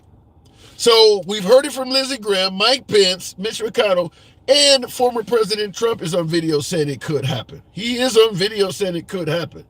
The quiet part out loud, as some might say. My take on it is this. Rolling back Roe v. Wade, primarily promoted by the evangelicals, is about saving the life of the unborn. They believe a child in the womb should have a chance at life, should have rights. It never was about states' rights. The evangelicals are about saving lives. They're not about giving some states the right to kill. So the whole idea that it can't go federal makes absolutely no sense. That doesn't even fit the narrative of the mission statement. The mission statement is to save lives, not to give the states the ability to choose whether they want to kill things or not. That never was the mission statement. So the idea that it can't go federal, if they have the ability to do so, is bullshit. I'll tell you right off the bat. If, as Will stated on YouTube, and thank you for the super chat, Will, as he stated, if they get the numbers, it's going to go federal.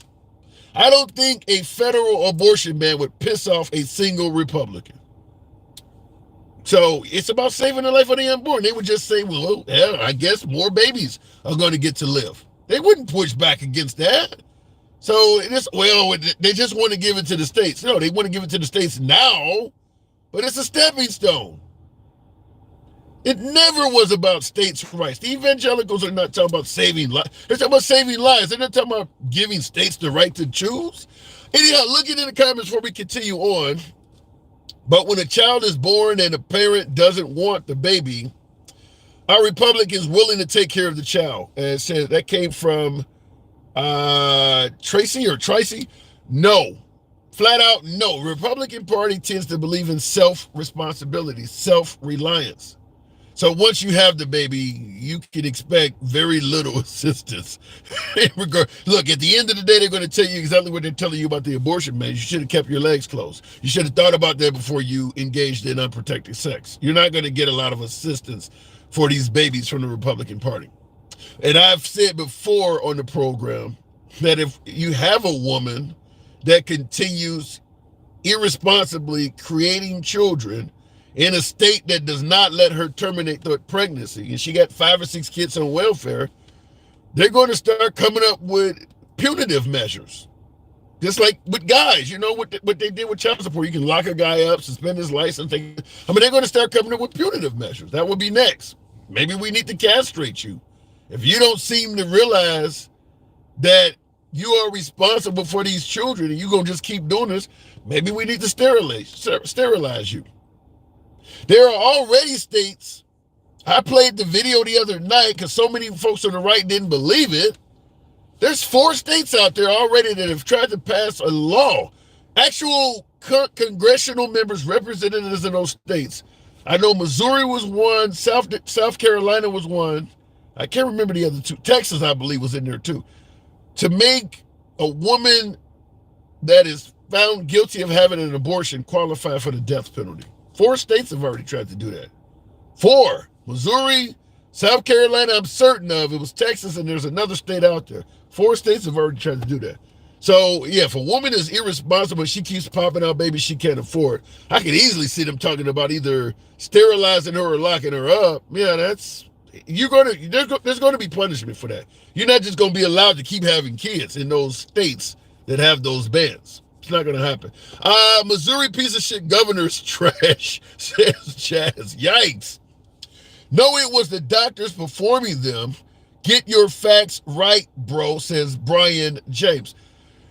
If terminating a pregnancy is indeed murder, and you want the person that does it to be punished for murder, what if the woman, not having access to any medical professional, tries to ingest a certain amount of drugs or partake in physical activity to terminate the baby herself?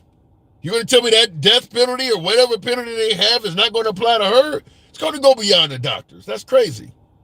If you're going to suggest that a doctor performing the termination of a pregnancy is committing murder, then if the mom deliberately terminates her own pregnancy, it's the same crime. It's absolutely coming. And I'll tell you this, the right doesn't want to actually admit how far this shit is going to go because we got an election coming, but it's going to go in those directions. And I get a lot of folks in the program that agree with it already anyway. Real quick before we continue, I do want to address a super chat on I'll go to the next caller, but in regards to this, Red, I cannot pronounce that, says, hey Tim, I saw you on oh my God. You folks who saw me on the live yesterday, I just want to read this real quick.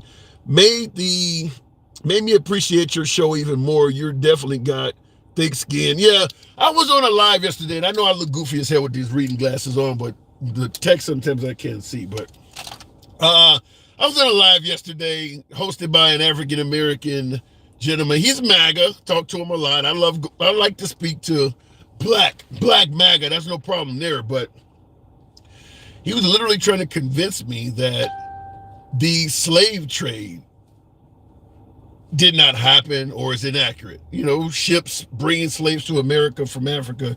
He's like, well, where is the ships at? and one of the viewers pointed out where there's one of them that has been sunk off the coast of Mobile, Alabama. Well, where's the manifest at? How do we know slaves are? He really was critiquing, because he was suggesting that maybe there were blacks from South America and south of the border, what we know is the border now, and those were the ones, or Native Americans, those were the ones that were put into the slave trade. But there were not ships that brought folks over because there's no record of it. And I'm thinking, like, do you realize how much of our history, certainly in regards to slavery, that they've tried to cover up or erase? Funny stuff. Anyhow, Republicans will steal the ban in the middle of the night when people on defense are asleep. What do you mean by steal the ban? Republicans will steal the ban in the middle of the night when people are on defense or asleep. I don't quite get that one, Will. Going back to the box. YouTube, Brazil. I don't know what that says, Brazil. Good evening. Welcome to the program. And by the way, thank you folks that are tapping the screen. I would like to get to about 80,000. But there's so many lazy thumbs in here. Also, real quick, what I normally would be doing right now is watching Colorado Buffalo. Somebody let me know what the score. Deion Sanders out there in Colorado. Well, he's actually on the road in Arizona, I think. Somebody let me know what the score of the Colorado Buffaloes game is. Hopefully he's going to win this one. Looking in the comments, the area ship in Mobile, Alabama is African town. Well, the guy was trying to suggest it didn't happen, that the slave trade did not happen. It's crazy. Colorado's winning 28-7. All right. You guys just made my day. You're going to stop calling my thumbs lazy. I tell you, I need that. It helps out the algorithm, brings in more MAGA. You know, my favorite guest. We love MAGA here. Nevertheless, liberals are welcome as well. But we ask you to tap the screen, smash that like button for that very reason. It helps the program out. And that's why we ask. But if you guys favor this type of dialogue back and forth with an open forum from all sides of the aisle, Follow the program on TikTok and subscription on YouTube. We are here Monday through Friday, but because there's only like a handful of days until election day, we're going to be here every day until then. Pass the bill, says Will. Pass the bill in the middle of the night? So a bill like that? Ooh. He's saying they would pass a federal abortion ban in the middle of the night. Ooh. And you'd have a whole lot of women outside in the morning. I think that would make women revolt. I don't know, though. Many slave ships were sold as cargo ships and renamed. Some of the slave forts in Western Africa are still there. You know, it ain't even worth arguing. I was just surprised to see a black man trying to suggest this is how history gets lost. You know, the Civil War had nothing to do with slavery, and, you know, the Confederate flag is all about love and pride. This is how history gets lost when you got people doing that. Let me go back to the box. Double Luck. Good evening. Welcome to the program. Double Luck. Tim, you got to stop spreading this misinformation. What am I spreading wrong? Okay, first of all, you said Trump called that he was going to suspend the Constitution. Okay, words matter. Okay. He did not say suspend. He did not say amend. He said terminate. So there is a difference in those things. You just turned the double into a home run. God damn. I would like to say, you know, I'm a veteran. That's a big thing for me. You got people in the chat thinking that, a president isn't allowed to do all these things. I live in a state right now that's totally red. They are not allowed to do things here, and they're doing it. And then you have to play defense, and then you have to go around and sue them and everything else. Also, we're under the assumption that we have these checks and balances. Okay, as long as somebody's checking you. But if you have people just getting in line, I mean, I used to vote either party. You know, I was a Republican for a long time when I was serving, but not anymore, because to me, the GOP sold out with respect to this whole era under Trump, because they're more concerned with power than they are the people. Wow. And what makes you say that? I mean, I kind of think I know, but I want you to elaborate on it. What makes you say the current GOP is more concerned with power than the people? Used to always, they used to have somewhat of a moral high ground, say, things about integrity and leadership and being the moral, the lighthouse of the world and all these things, this shining beacon on a hill. We are not that. I don't even think we're probably one of the freest countries anymore. We're not who we said we were. And one thing you said earlier, it has never been true. We've never always just done the right thing. No country does the right thing. They just do what's in their own best interest. Right. So I get that part of it, being on the military side, but people wrongly believe that we have this code of ethics now that people followed customs and courtesies. And Trump has not followed customs and courtesies. And if he's exposed anything, and I know you always take people to task on that exposure thing, you promised to drain the swamp, not expose it. That is meaningless. You don't bring somebody in the house to expose your leak under your cabinet. So, but what he has exposed is how weak our systems are in this country in terms of what we thought were to be true. Just like right now, we still don't have a situation where, what do we do if a person just decides, hey, I'm not leaving the White House. I'm gonna squat in here, and there is no system in place that says who goes and evicts somebody from this White House. There's nothing there. So people wrongly believe, they're not going to be allowed to do this. Hey, there's no enforcement mechanism in any of this stuff. Yeah, I gotta agree that, and I've said this before in the program a number of times. There's like 4 things I lay out. Whereas I believe that once Trump is no longer in power, they're going to come up with bipartisan support. They're going to be like some, I guess you could rename them anti-Trump laws, because you are right. Trump has exposed a lot of weaknesses and loopholes in the way our system was set up, and tried to exploit them to the point, just like with Mike Pence in the certification of the election. They now had to pass a law. That's the one thing that they have changed that's for the good. Right. It's clear now that says, hey, this is not anything other than a ceremonial thing now. So they actually made it clear now. Yeah. So I believe you to be true, though. Once he's out, they are going to come by and say, hey, we got to do this, that, and the other. But he reminds me, I don't know if you ever seen the movie, and some of you folks may have, Gene Hackman and Denzel Washington. There was a submarine military movie called Crimson Tide, where the two, you had the first in command and the second in command fighting over whether they could fire off the nuclear, and they had to, and this is based on a true story, where they had to later rewrite the law to determine so it doesn't happen again. And I think that's what Trump has done, is he's done so many things that we're going to have to rewrite the law and say, well, if a president commits a crime while in office, can he pardon him on his own self? If he's in jail, can he serve while in jail? I mean, nobody ever thought this stuff was going to happen. If you're convicted, will you be able to actually run? You know, that kind of stuff. They'll put that in there. I do think your original question, though, about does character matter? To me, that's the only thing that matters. I mean, because at the end of the day, you yourself as a president can't really do anything anyway. It's all getting all these other people to decide, you know, or to go along with you.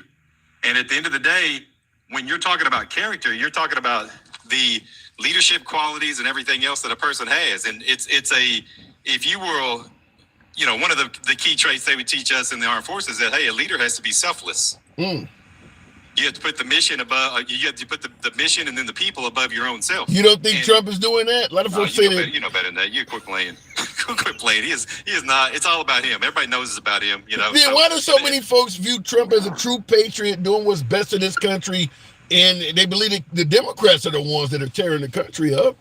Nobody would play or joke about terminating the Constitution. There is no way. So when people say this and they never ever can answer this question, if someone is pro-American, they'll talk about, well, you know, I had one today, guys talking about, well, you know, Bill Clinton was getting the BJ in the White House. Right. I said, okay, so I don't care. Where in the Constitution, which is worse? And they act like there's not degrees of things. And I think this is why I think the Christian right has been duped by Trump, because the belief is, and you know this growing up in that faith, is a sin is a sin is a sin and a sin. You know, it doesn't matter if you're lying or you're unaliving someone, it's all the same. Right. So they expose that same standard onto politicians. It doesn't matter that the person lies because everybody lies. But we as human beings, that may be true in a spiritual sense. As human beings, though, we have degrees of things. Yeah. We have different grades of laws that apply to different things. That someone could pass away, and we have things called manslaughter, first degree, second degree, third degree, murder, everything else. I mean, so there's degrees of what we will claim that we're going to hold people to, but at the end of the day, if you can't, it's when you're talking about leadership, it's all about trust.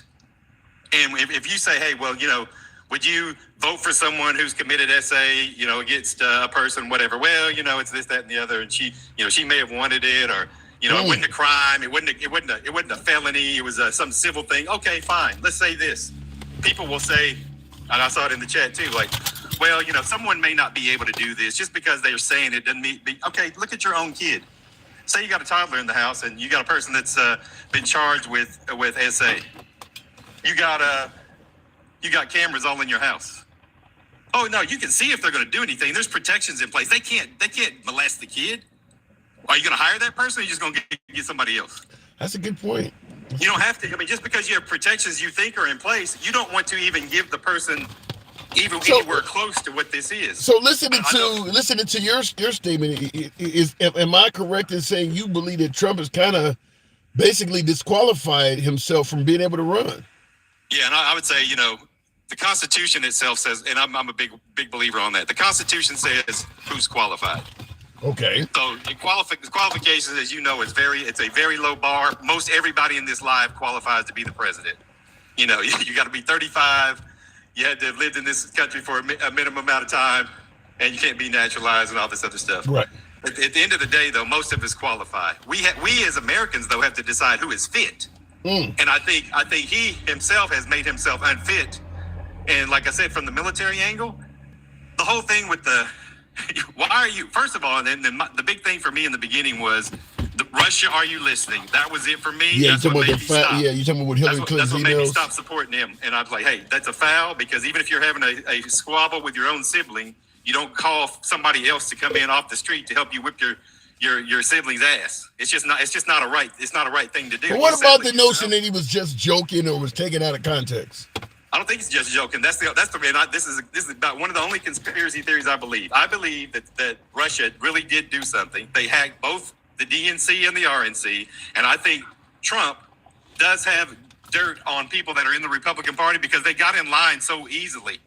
Wow. You had people that were saying so, but you know, I mean, everybody was like, "Oh, this guy's everything the left is saying that he is," but now they get in line behind him, and I think a lot of them, due to not wanting to be exposed themselves, There's dirt on them. When he kicked the interpreter out in Helsinki from the very beginning, when he first became a president. Why are you kicking someone out unless you're doing something shady?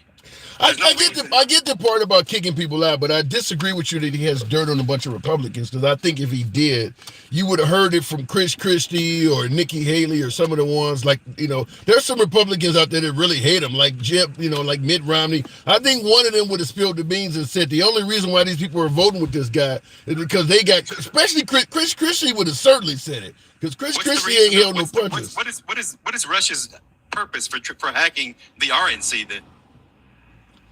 For what is Russia's purpose for hacking the RNC? Yeah, because they hacked both they hacked both the DNC and the RNC. What was the reason to get the information from the RNC? If he's your guy. Yeah, I don't have any answer for that. I mean, exactly, because there's a reason they want the leverage either way. I don't care what anybody says, and to me, Ronald Reagan would be rolling over in his grave right now to think that the party that he was the one of these icons of is in bed with these people that didn't even go like Glasnost and everything with Gorbachev and everything else. They've turned back to what they wanted to be when he was fighting them, right. Which I can't even. But the crazy thing is, you say Ronald Reagan would roll over in his bed, but the right believes that Ronald Reagan is one of the best presidents we've ever had, and Trump is probably number 2 or number 1. It's almost like Ronald Reagan and Trump is kind of like comparing, LeBron and Jordan, or LeBron, or Jordan and Kobe or something. One is number 1 and one is number 2. Some folks believe Trump is the best president we've had in our lifetime. Others believe it's Reagan among Republicans. Yeah, and I think I think a lot of people were fooled by Reagan and the whole trickle down economics thing. It was a new thing at the time. I think over time, long term, we figured out that didn't work. So at the moment, I think, hey, we were getting our ass beat, embarrassed in the Middle East, Jimmy Carter times and all these things. And, we come out of Vietnam and we were demoralized as a nation and the military and all that. And he gave everybody hope. Well, that's the difference between Trump and Reagan, though. Reagan talks about hope. Trump talks about fear. But here's something I would ask you, though. Now, Reagan obviously left in 1988, so it's almost been 40 years since he was president, and yet his reputation among the Republican Party is still stronger than ever. Do you see Trump 40 years from now among Republicans still having a very solid, strong reputation? In 10 years, you will have people not even admit they ever even had a MAGA hat. You'll get rid of that hat you had back there. I can't get rid of the MAGA hat. No. They will be embarrassed. It'll be like you're going around with these, Yahtzee paraphernalia in your house. You're not going to have it. Damn. People are going to be embarrassed that they ever even said that they supported this guy. Wow. It'll take 10 to 15 years, and people are like, well, he was just, we just wanted a disruptor and all this other, and we got it. And like I said, he taught us a lesson. But I know another point you were talking about earlier in terms of polls. Yeah. I think it will be much more in favor of Harris than what people think, because it's the same reason why we were surprised when Trump won. They're not able to properly assess the new voters, or the people who are just now going in and registering to vote. You have many more women, many more African American women in particular that have registered to vote. I know most of us on this live here probably ain't been polled. Those people are definitely not being polled. I've been polled I've been polled a bunch. I get polled all the damn time. I don't care about the polls because, it's almost like rallies. Rallies don't win elections, polls don't win elections. And I just think at the end of the day, they don't have a good understanding of how people are going to do anything. And what Trump does do great is he's such a polarizing figure. He gets a lot of people to go out to the polls. And that's what MAGA does not understand. Well, you're going to tell me that Biden got more votes than Obama? Yeah, because people in general, people are more haters than they are for other things. Yeah. So we will go out and say, hey, I don't care who wins, but I know this motherfucker ain't gonna win. And you had people that had never voted in their life say, I'm gonna get my ass to the polls, gonna make sure he's not gonna be there. And why would we not hire this person again? You already fired his ass before. If a person gets fired from your company, you don't bring them back. Well, you might if you bring in a replacement, and the replacement sucks. They think that Biden sucks even worse. No. I work in HR. I worked in recruiting for almost 30 years. You know what you do? You go get another person. You don't bring anybody back. Yeah. Once you've been eradicated from the office, you don't come back. And if you look through our history, it only happened one time. Yeah, I did. One time it has only happened. So, I mean, I'm a gambler. I'm saying I'm betting my money that he does not see the White House again. And It may be a little bit of time, but he's going to go to jail. Jail? Jail of some sort. I mean, even if they put an ankle bracelet on him or something, put him in Mar-a-Lago, he is not going to be walking around as a free man. Oh my God, he be hanging out with Big Beach. I don't think Trump doing. I don't think Trump doing any. Hey, we're not America if we don't. We have to do it. That's who we say we are. So once he's no longer in any power at all, like what you said, you have people that'll get in line and say, well, you know, he's not a threat, or my political life isn't in jeopardy anymore. Hey, you're gonna have people say, yeah, we're a nation of laws again and all this bullshit, because I can't. What Trump wrongly believes is he does not really believe that he is the useful idiot that everyone else knows that he is, but he doesn't know that he is. Well, and one thing that I liked about what Kamala got him on the debate is true, and I always have thought this: he is easily manipulated through flattery and favor. And no matter who is doing that, that's who he's and that is scary, because that makes him vulnerable. I got to move it on, but I do agree with you that if a world leader is it flatters him, it will have value to it. I do agree with that you can kiss his ass and get things of favor. I don't disagree with that. And our enemies know it, and the evangelicals know it as well. Yikes. All right. Appreciate you coming in, man. All right, moving on with the program, by the way. Ask him why. Wait a minute. This is coming from, does that say Shell Jordan? Ask him why, if he is voting Harris, if you don't bring back someone who has done bad. You're saying, you're basically saying his quote of you don't reelect Trump because you believe he's done bad. You're saying that should be applied to Harris. What is Kamala Harris did bad, quote unquote bad? Now, and I know where you're likely to take this. The pushback I'm going to give is, as vice president, you're not we're saying she's the border czar and she screwed up with the border.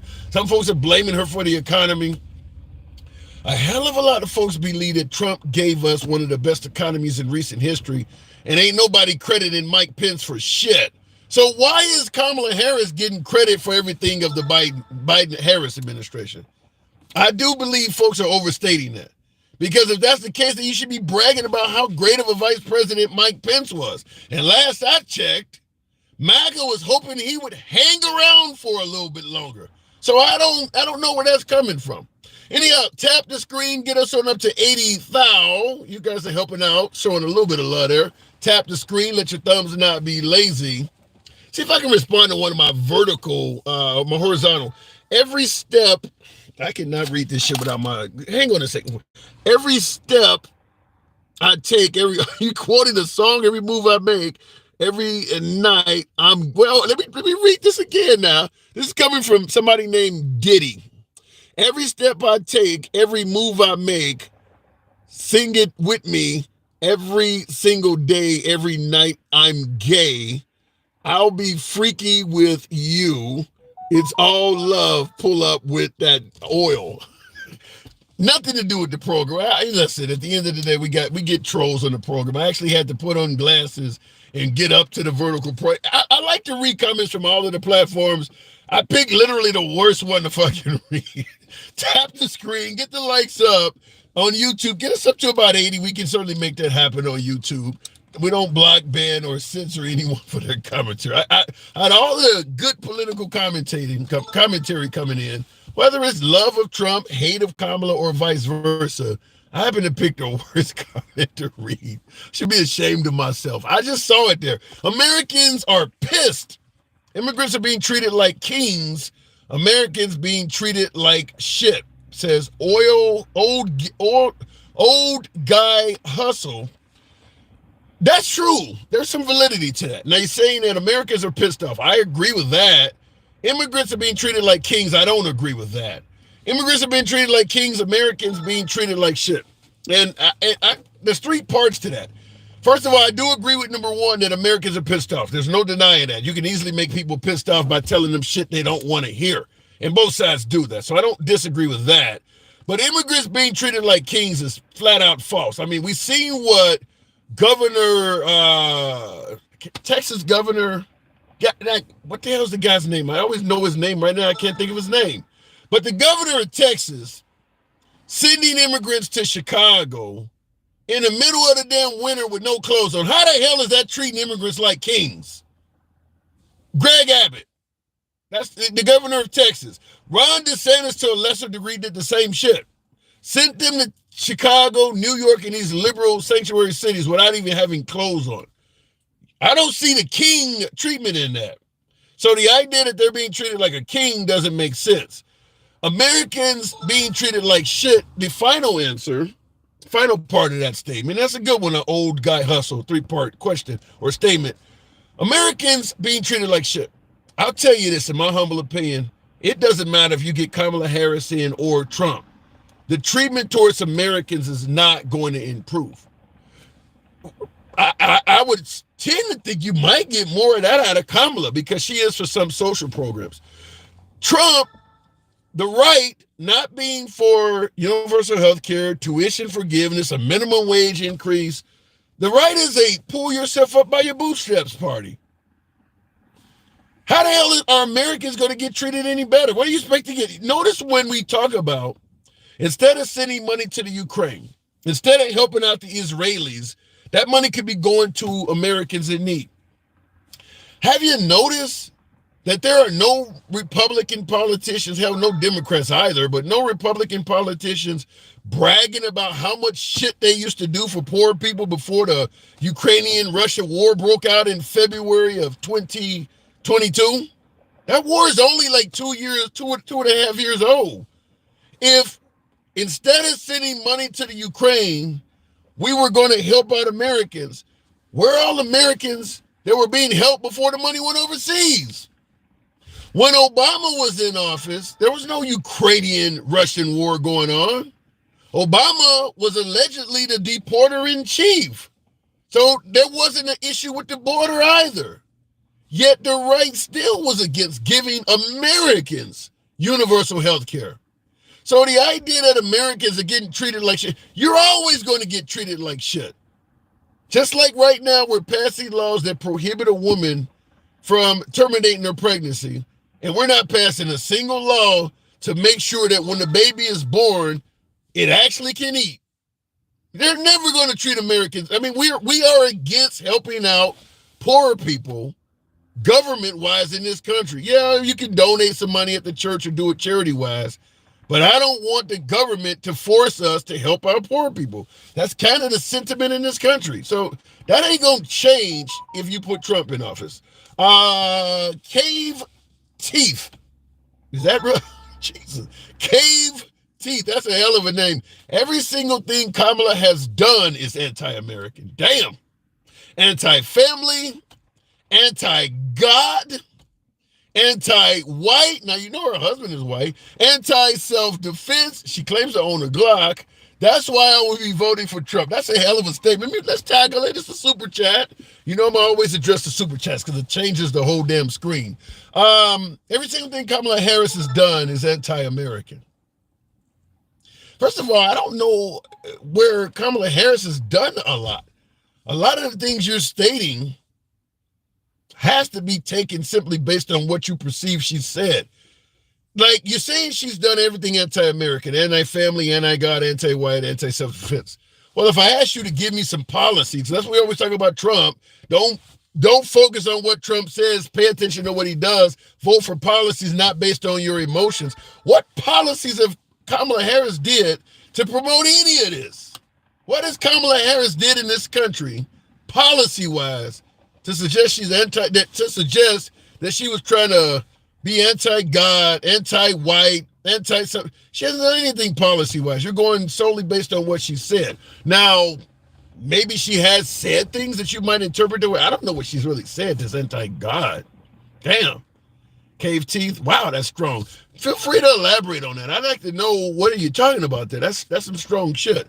But FEMA gives disaster victims $750. That's a initial amount. Buzz 410. Big something 410. The $750 FEMA gives you is an initial amount for essentials like food, baby formula, shit like that. You can get tens of thousands of dollars from FEMA, like 30, 40 grand from FEMA. It doesn't stop at 750. That's once again something that's being used to demonize the left. It doesn't stop at 750. And by the way, I will tell you this. What is his name? Johnson or whatever, the Speaker of the House, Congress. They under the Republicans, Congress is still controlled by the Republican Party. There was an effort to raise that $750 initial payment, and the Republican Congress shot it down back in 2021. That don't come up. They're blaming Biden for the $750. That whole thing is controlled by Congress. Biden don't do that. That's Congress. That's money. Congress handles that. Now, Biden may be able to do some form of an executive order that doesn't excuse Congress from shooting it down to begin with. Let me continue on with the program. I don't know what I'm looking at there, but Norican lady, is that what I'm seeing? Good afternoon. Welcome to the program. Norican or Norican? It's folks like you who confuse people, says Dan. Dan, appreciate the input. State in the comments, how am I confusing someone? Hell, maybe I can clear it up, or perhaps another guest can do so. You're saying it's folks like me that confuse people. All right. Thank you for the input, but clear it up. When has America been great for black people? Asking for a friend. Shit. Never. I'll tell you this, before the box is having a bit of an issue, I'll let it reset. The phrase "make America great again," I hear it all the damn time. Certainly you see an African American with the I've had people see the hat behind me on the show and not even pay attention to the fact that the show is named The Handsome Liberal. Just skip over this shit. Block my ass to begin with. They're not for free speech. They see an African American with a MAGA hat, they lean left, they don't want to hear a damn thing that MAGA has to say. They confuse me as MAGA, and they just block me. I get it all the time. I get people who write me and apologize. I thought you was this until I started listening to you. Shout out to you folks who have done that. But when was America great? The phrase "make America great," in my humble opinion, was never meant to consider the black experience at all. Make America great is about the nuclear family, bringing back religion in household schools and in our society, and going back to a time when people had more traditional values. That's what "make America great" means. Going back to a time when you didn't have a lot of the progressiveness of today. The black experience was never considered in that. Because to answer your question, when was America great for blacks? Never. There is not a single day in history, if you are African American, that you should want to go back to. So the phrase "again" immediately should exclude it from any black person thing. Well, there's a day back in history that things were, no, it wasn't. It was never better. Today is the best damn day it's ever been if you're a person of color. Hell, I don't even want to go back to yesterday. It gets better for people of color every day. So just to answer your question, never. Continuing on with the program, though, the 1950s, after the Second World War, or the 1910s before the First World War. Well, right after the Second World War, we had a really booming economy. America was becoming a superpower. Like I said, the nuclear family, all this stuff, you could afford, people were buying their first homes a lot more, military folks coming home, it was a roaring economy. It was a good time for certain people in the country. So that is a time a lot of people would like to go back to. It just wasn't that great for people of color. But like I stated, it wasn't in reference to people of color. It's a statement that's being made, and the African American experience in America that took place in the past is not even being considered. It's not about you. Looking in the comments, yes, for certain people, I understand. Don't we all have color? If you're talking about a television set, maybe so. I'll leave it at that. Going back to the box. I tried to bring up a guest. We had an issue on the last one. Amps 480. Tap the screen. We're almost at 80. Let's go for 90. Some of you holding an auction. Tap the screen, let your thumbs not be lazy. Amps, good afternoon. Amps 480. He's there, but he's not there. All right, we'll move the program on then. All right, I'll go to the next guest. That happens. Folks are on hold and they move around. One of my other subscribers, Mr. Walter. Good afternoon. Welcome to the program. Wait a minute. What did I hit here? And the black community was still trying to live. That is true, Mike DeSella. That is true. Wait a minute. I brought up 51 cent. I don't even want to know what that means, but good afternoon. Another guess that is there, but not 51 cent. Are you there? All right. Apparently not. I can hear the background, so I know the person is there, but probably stepped away. Mr. Walter, we were trying to bring him up a moment ago. What does this say there? I see a few blue hearts coming. Any of you folks voted already? Has any of you folks voted already? Mr. Walter, good evening. Hey, good evening. How are you doing? Appreciate that, Mike. So what do you think? Trump is seemingly surviving everything but the kitchen sink been thrown at him. What gives him that staying power that mere mortals would long be gone? I'll say it this way. He is a really good salesman. He's very charismatic. A lot of people, that's good enough for them, And I'll say the other part of it is he's fucking lucky as hell. and part of it is Merrick Garland. The Texas mom. Merrick Garland should have started his investigations a year and a half before he actually did. And we would have had these court cases already, in front of the American people. I believe he's guilty. I believe if you look at the redacted, recently unsealed indictment for from Jack Smith. All the cases are kind of shit. Like he did it, but I don't really necessarily think they should have, hammered him on these small things. They should have gone after him for the big shit that was really meant a lot. The January 6th is what. Yeah, I think that one of the things I'll give Trump credit for, in addition to you saying he's a great salesman, he pushes the envelope in ways that they're fighting him in a traditional manner. It's almost like getting in a boxing ring with somebody and they start biting and hitting you in the back of the head and shit. You ain't expecting all of that. So they're trying to handle Trump in traditional ways, and he's not fighting a traditional defense. Yeah, no, I 100% agree with that. He's a slippery guy too. He knows what he's doing. He's not a dumb. I hear he's so dumb. He's not dumb. He knows how to work the game. I do think he's a psychopath, but So do we get him back? Is he going to be our 47th? Honestly, I'm pretty worried. If you go by polls, it's fucking neck and neck. So who knows? I have a feeling that he's going to lose. And I'll say this because the support, the enthusiasm on the left has surpassed what Trump has. I do think there's a very, dedicated group, obviously, of his supporters that aren't going anywhere. But let me ask you this. Go ahead. Let me ask you one thing.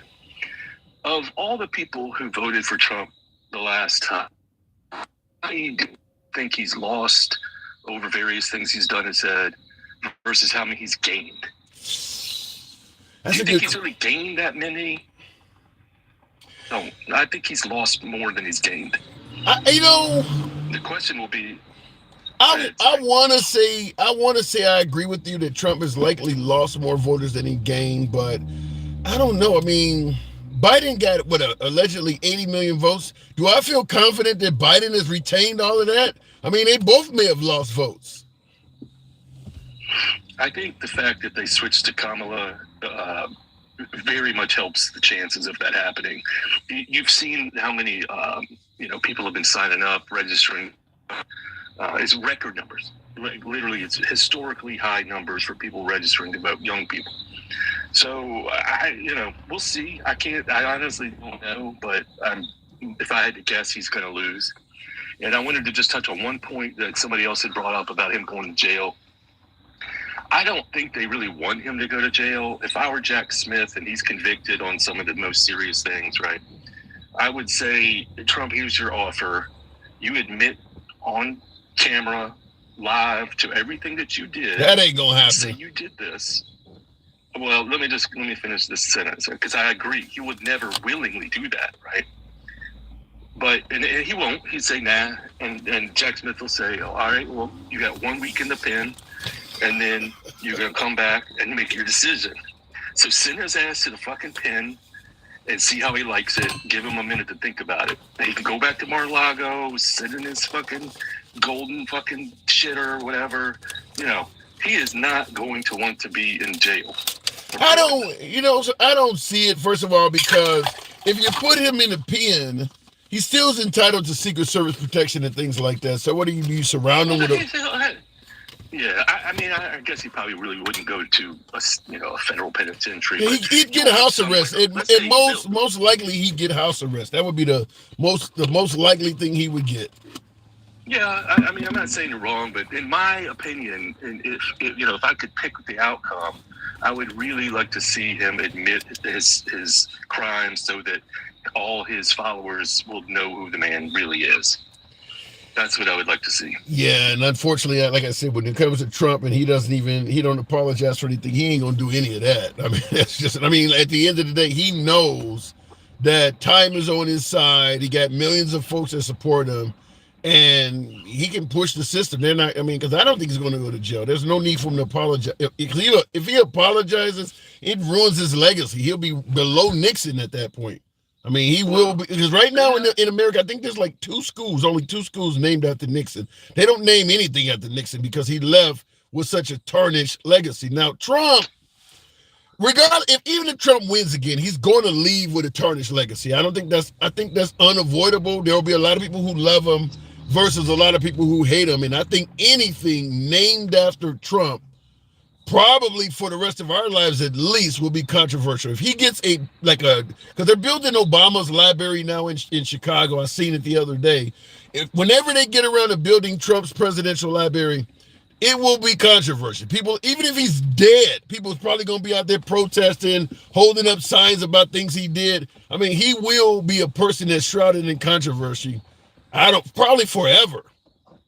Yeah, his library would probably have his personal copy of Mein Kampf, in there, and get a lot of people to come, on a pilgrimage to see it.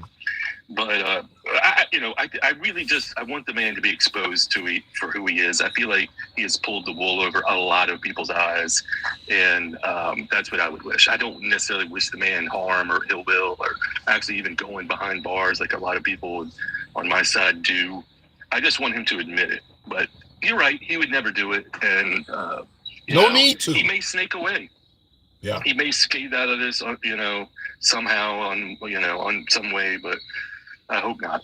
Yeah, my guess is he's going to die a rich old man, whether he becomes president or not. But I got to move it on, Mr. Walter. Appreciate it. You got it. Anytime. Thank you. Moving on with the program. No, I don't believe Trump's going to get be incarcerated. I don't believe it. At the end of the day, he's like 78 now, so he don't probably have a lot of time left on earth. And this is one of the issues that I think Trump is getting some karma, because he was ridiculing Biden for being an old man so much. It's happening to him now.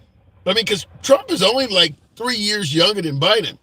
And for all of the Biden has dementia, can't string together a sentence, he's tripping over his words. A lot of folks that are close to Trump are starting to suggest that he's doing it more and more now too. And the whole argument was, do you believe Joe Biden in his current condition can honorably serve 4 more years reliably? A lot of folks, even Democrats, are saying no. It's starting to get to the point where folks are starting to suggest that Trump can't either. That Trump, from now until 2028, may not be able to make it happen. That he may also end up in mental decline or whatever the case may be. He will, if Trump wins in November, if he wins next month, he will be the oldest president in U.S. history. Right now, he's the oldest presidential candidate in U.S. history, because he is older right now doing what he is doing than Biden was when he did it. What's really crazy is that Trump spent years ridiculing Biden on age, and now he's in that position. Karma can be a bitch sometimes, but that is crazy that he's in that position right now. But by way of yes or no in the comments, just yes or no.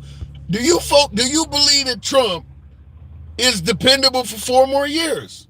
I'm not saying that you may think he has way better policies than Kamala Harris. I get it. But do you believe he is likely to be mentally competent to run this country for 4 more years? Let me ask you, I want to see the response to that. Typical Republican talking points stating programs are broken when Republicans are the ones to break them by cutting or defunding them. But they're going to bring up the police and suggest the liberals are trying to do that. But I do get your point. The Republicans are against social programs for sure. The only thing anti-American is Republicans trying to cut social programs actually helping people. I don't like that. That is the American stance. Is we're not big fans of helping out our poor. We're not. Yeah, if you want to donate some money, you would. But in terms of the government helping out the poor, a large portion of this country is not a fan of that. I don't want my tax dollars going to. I don't care what it is, whether it's giving uninsured medical insurance, whether it is helping out a pregnant woman with a kid, whatever it is, who's going to pay for it? Because I don't want my money going to it. I'm not a big fan of that. I do hear what you're saying there, Will. Fun fact, the Bible states once the third temple is built, the Antichrist will be revealed. Guess who wants the temple built? I'm not going to touch that. I'm not very religious enough to do so. That's going above my head, but I think I know what you're trying to say. He says, fun fact, the Bible states once the third temple is built, the Antichrist will be revealed. Damn. And guess who wants the third temple to be built? Guess who wants the temple to be built? Oh my God. Will, you're going to piss off a bunch of MAGA. Tap the screen. We almost at 100,000. We can make that happen real quick. Somebody in the comments, let me know what Deion Sanders is doing to Arizona, Colorado Buffalo. Last I saw, they were winning by a big margin. Somebody stated in the comments. I'll go to the next caller, but somebody let me know in the comments what Colorado is doing. Hopefully they win that game. Continuing on, he will retire in 2 years. Well, if he retires in 2 years, President J.D. Vance, what do you think? 31-7, huh? Go to Buffaloes. All right, so they'll be what, 5-3? 5-2 rather. 5-2. All right. Who cares about MAGA? They are a lost cause. That is not true, Team Cawthorn. They're not. I mean, there's going to be, let me just say it like this. Even if Kamala Harris wins in 2 weeks or so, there's going to be plenty of MAGA candidates that are going to win down ballots. MAGA's not going away if Trump loses. And Trump is not going away either. Trump is still going to be speaking, still going to be getting involved in politics and trying to promote someone else that might not only give America the agenda that Trump wanted to do, but help him out. Let's say, for instance, what my last caller was talking about, the possibility of Trump being incarcerated or whatever the case may be. Well, then he wants candidates in office that might still be favorable to him, that would help him in any way, fashion, or form. I don't know how much they could do, but because they're not in the presidential, they're not a president. But you get enough Congress, get enough Senate behind it. At the end of the day, the president, let's say it's Kamala Harris, she wants to be able to deliver her agenda to America, such as, let's say, rolling back Roe v. Wade. Let's say if Kamala Harris became president, they continue going after Trump, trying to lock him up. You got President Harris, who wants women to have the right to choose. If you had, let's say, the Congress and Senate remains Republican, I don't expect it to go down like this, but let's say Kamala Harris is in there, but she don't have enough support from the Senate or the Congress to, let's say, some of her signature legislation to get it through.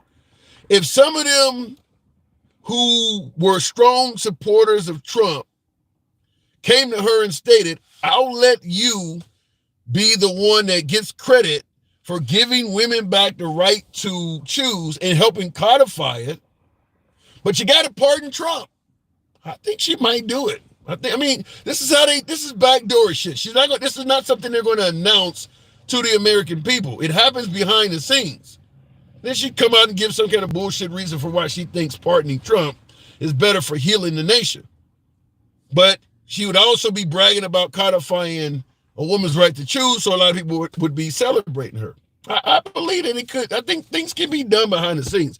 So I just want to point it out that way. Maybe some of you folks do disagree and you're entitled to do so. Trump will buy his way out of prison. He's that much of a coward. Well, shit, if I had the money, I'd buy my way out too. Who the hell wants to go to prison and they got a bunch of money sitting around? You think P. Diddy ain't trying to do that?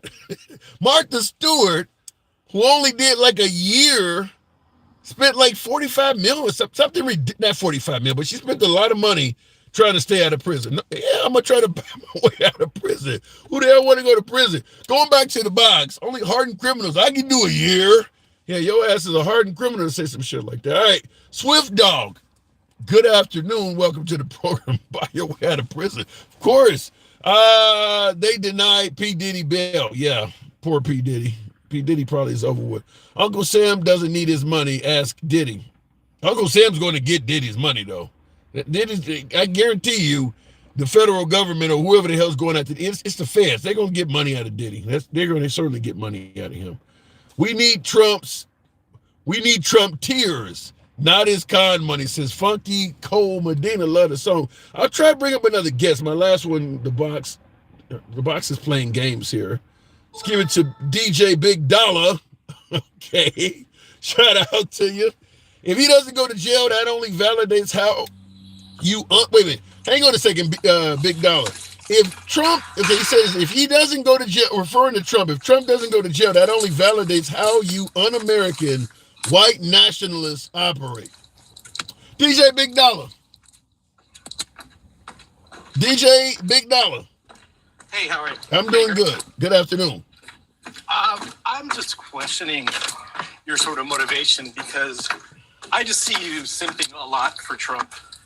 Simping? You're an apologist for his people. Give me some examples. You make statements. My beloved MAGA.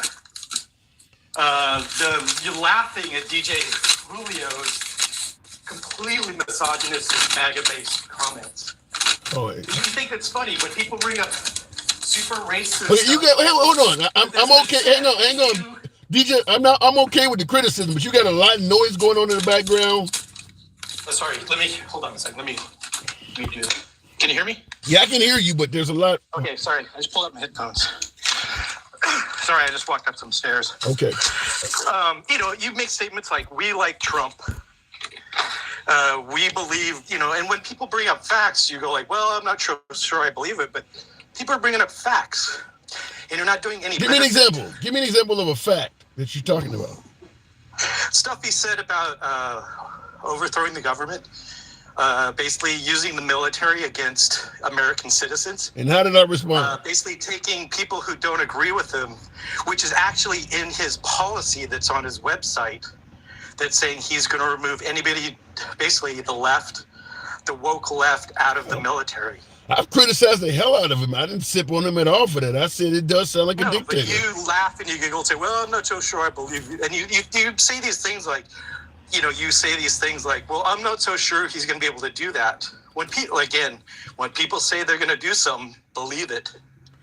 I don't know if you're hearing me, because yeah, you're right. I'm not so sure he's going to be able to do it, but I'm not taking away the criticism for the fact that he's saying it, just like with the giving police immunity. I hammer Trump on that. People said he wouldn't make a Muslim ban happen. People said he wouldn't overturn abortion rights. People said he wouldn't be found guilty of felony charges. Okay. Maybe it's like what the thing is, he's also said numerous times completely un-American things. Going after his enemies. You also have to think he's caused death threats against judges, his victims, his crime victims, his opponents, his own party, his own vice president. And he's said things like he's going to beat the hell out of protesters.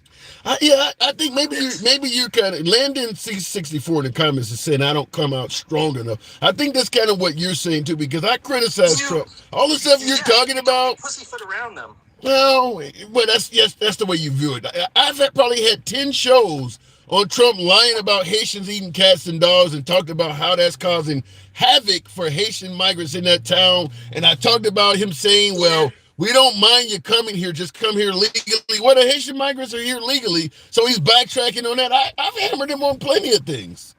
But at the same time, you kind of laugh and giggle about it. When you don't take, literally, that's a disservice to everybody. You're laughing and giggling at blatant racism. Okay. All right. Look, you know what I'm saying? I hear what you're saying. I don't agree with it. Because morals, basically, when you don't have the morals, you're going to behave that way. Okay. And the thing is the same thing with Trump. He says these things, and it shows a lack of morals. A lack of morals when a politician generates policy, and the policy that is actually he's saying and stating, and it's on his site.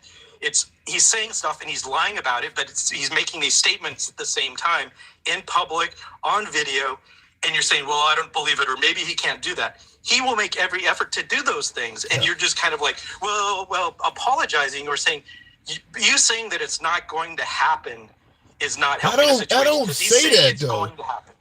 The thing about, like I said, for me, I've stated it probably 100 times already that promising to give police immunity from prosecution is a deal breaker for me. I said that 100 times. I think it's what Landon said in the comments. I make my opinion known, like you said, laughing or whatever. You just want me to have a more stoic tone about it. But I'm making it clear that I'm not a fan of saying they're eating Haitians are eating cats and dogs without proof. I'm not a fan of what happened on January 6th. I criticize them on all of this stuff. But you don't criticize. You just go like, well, that's your opinion. No, I do not. Yeah, you do. You gotta watch. You have to be. You're being disingenuous. When people say, and I listened a couple of days ago with you and DJ Julio's interaction. I've listened numerous times to that interaction. When he says the most misogynistic, racist stuff, you giggle and laugh. I get plenty of folks on the show that say the same shit. I hate to both sides this damn thing, but I get folks who folks who call Trump diaper Don, orange hair. People say shit about white folks. Sometimes listen, I got thick skin. People say crazy shit about me and I laugh. I have thick skin. I'm sorry for having it.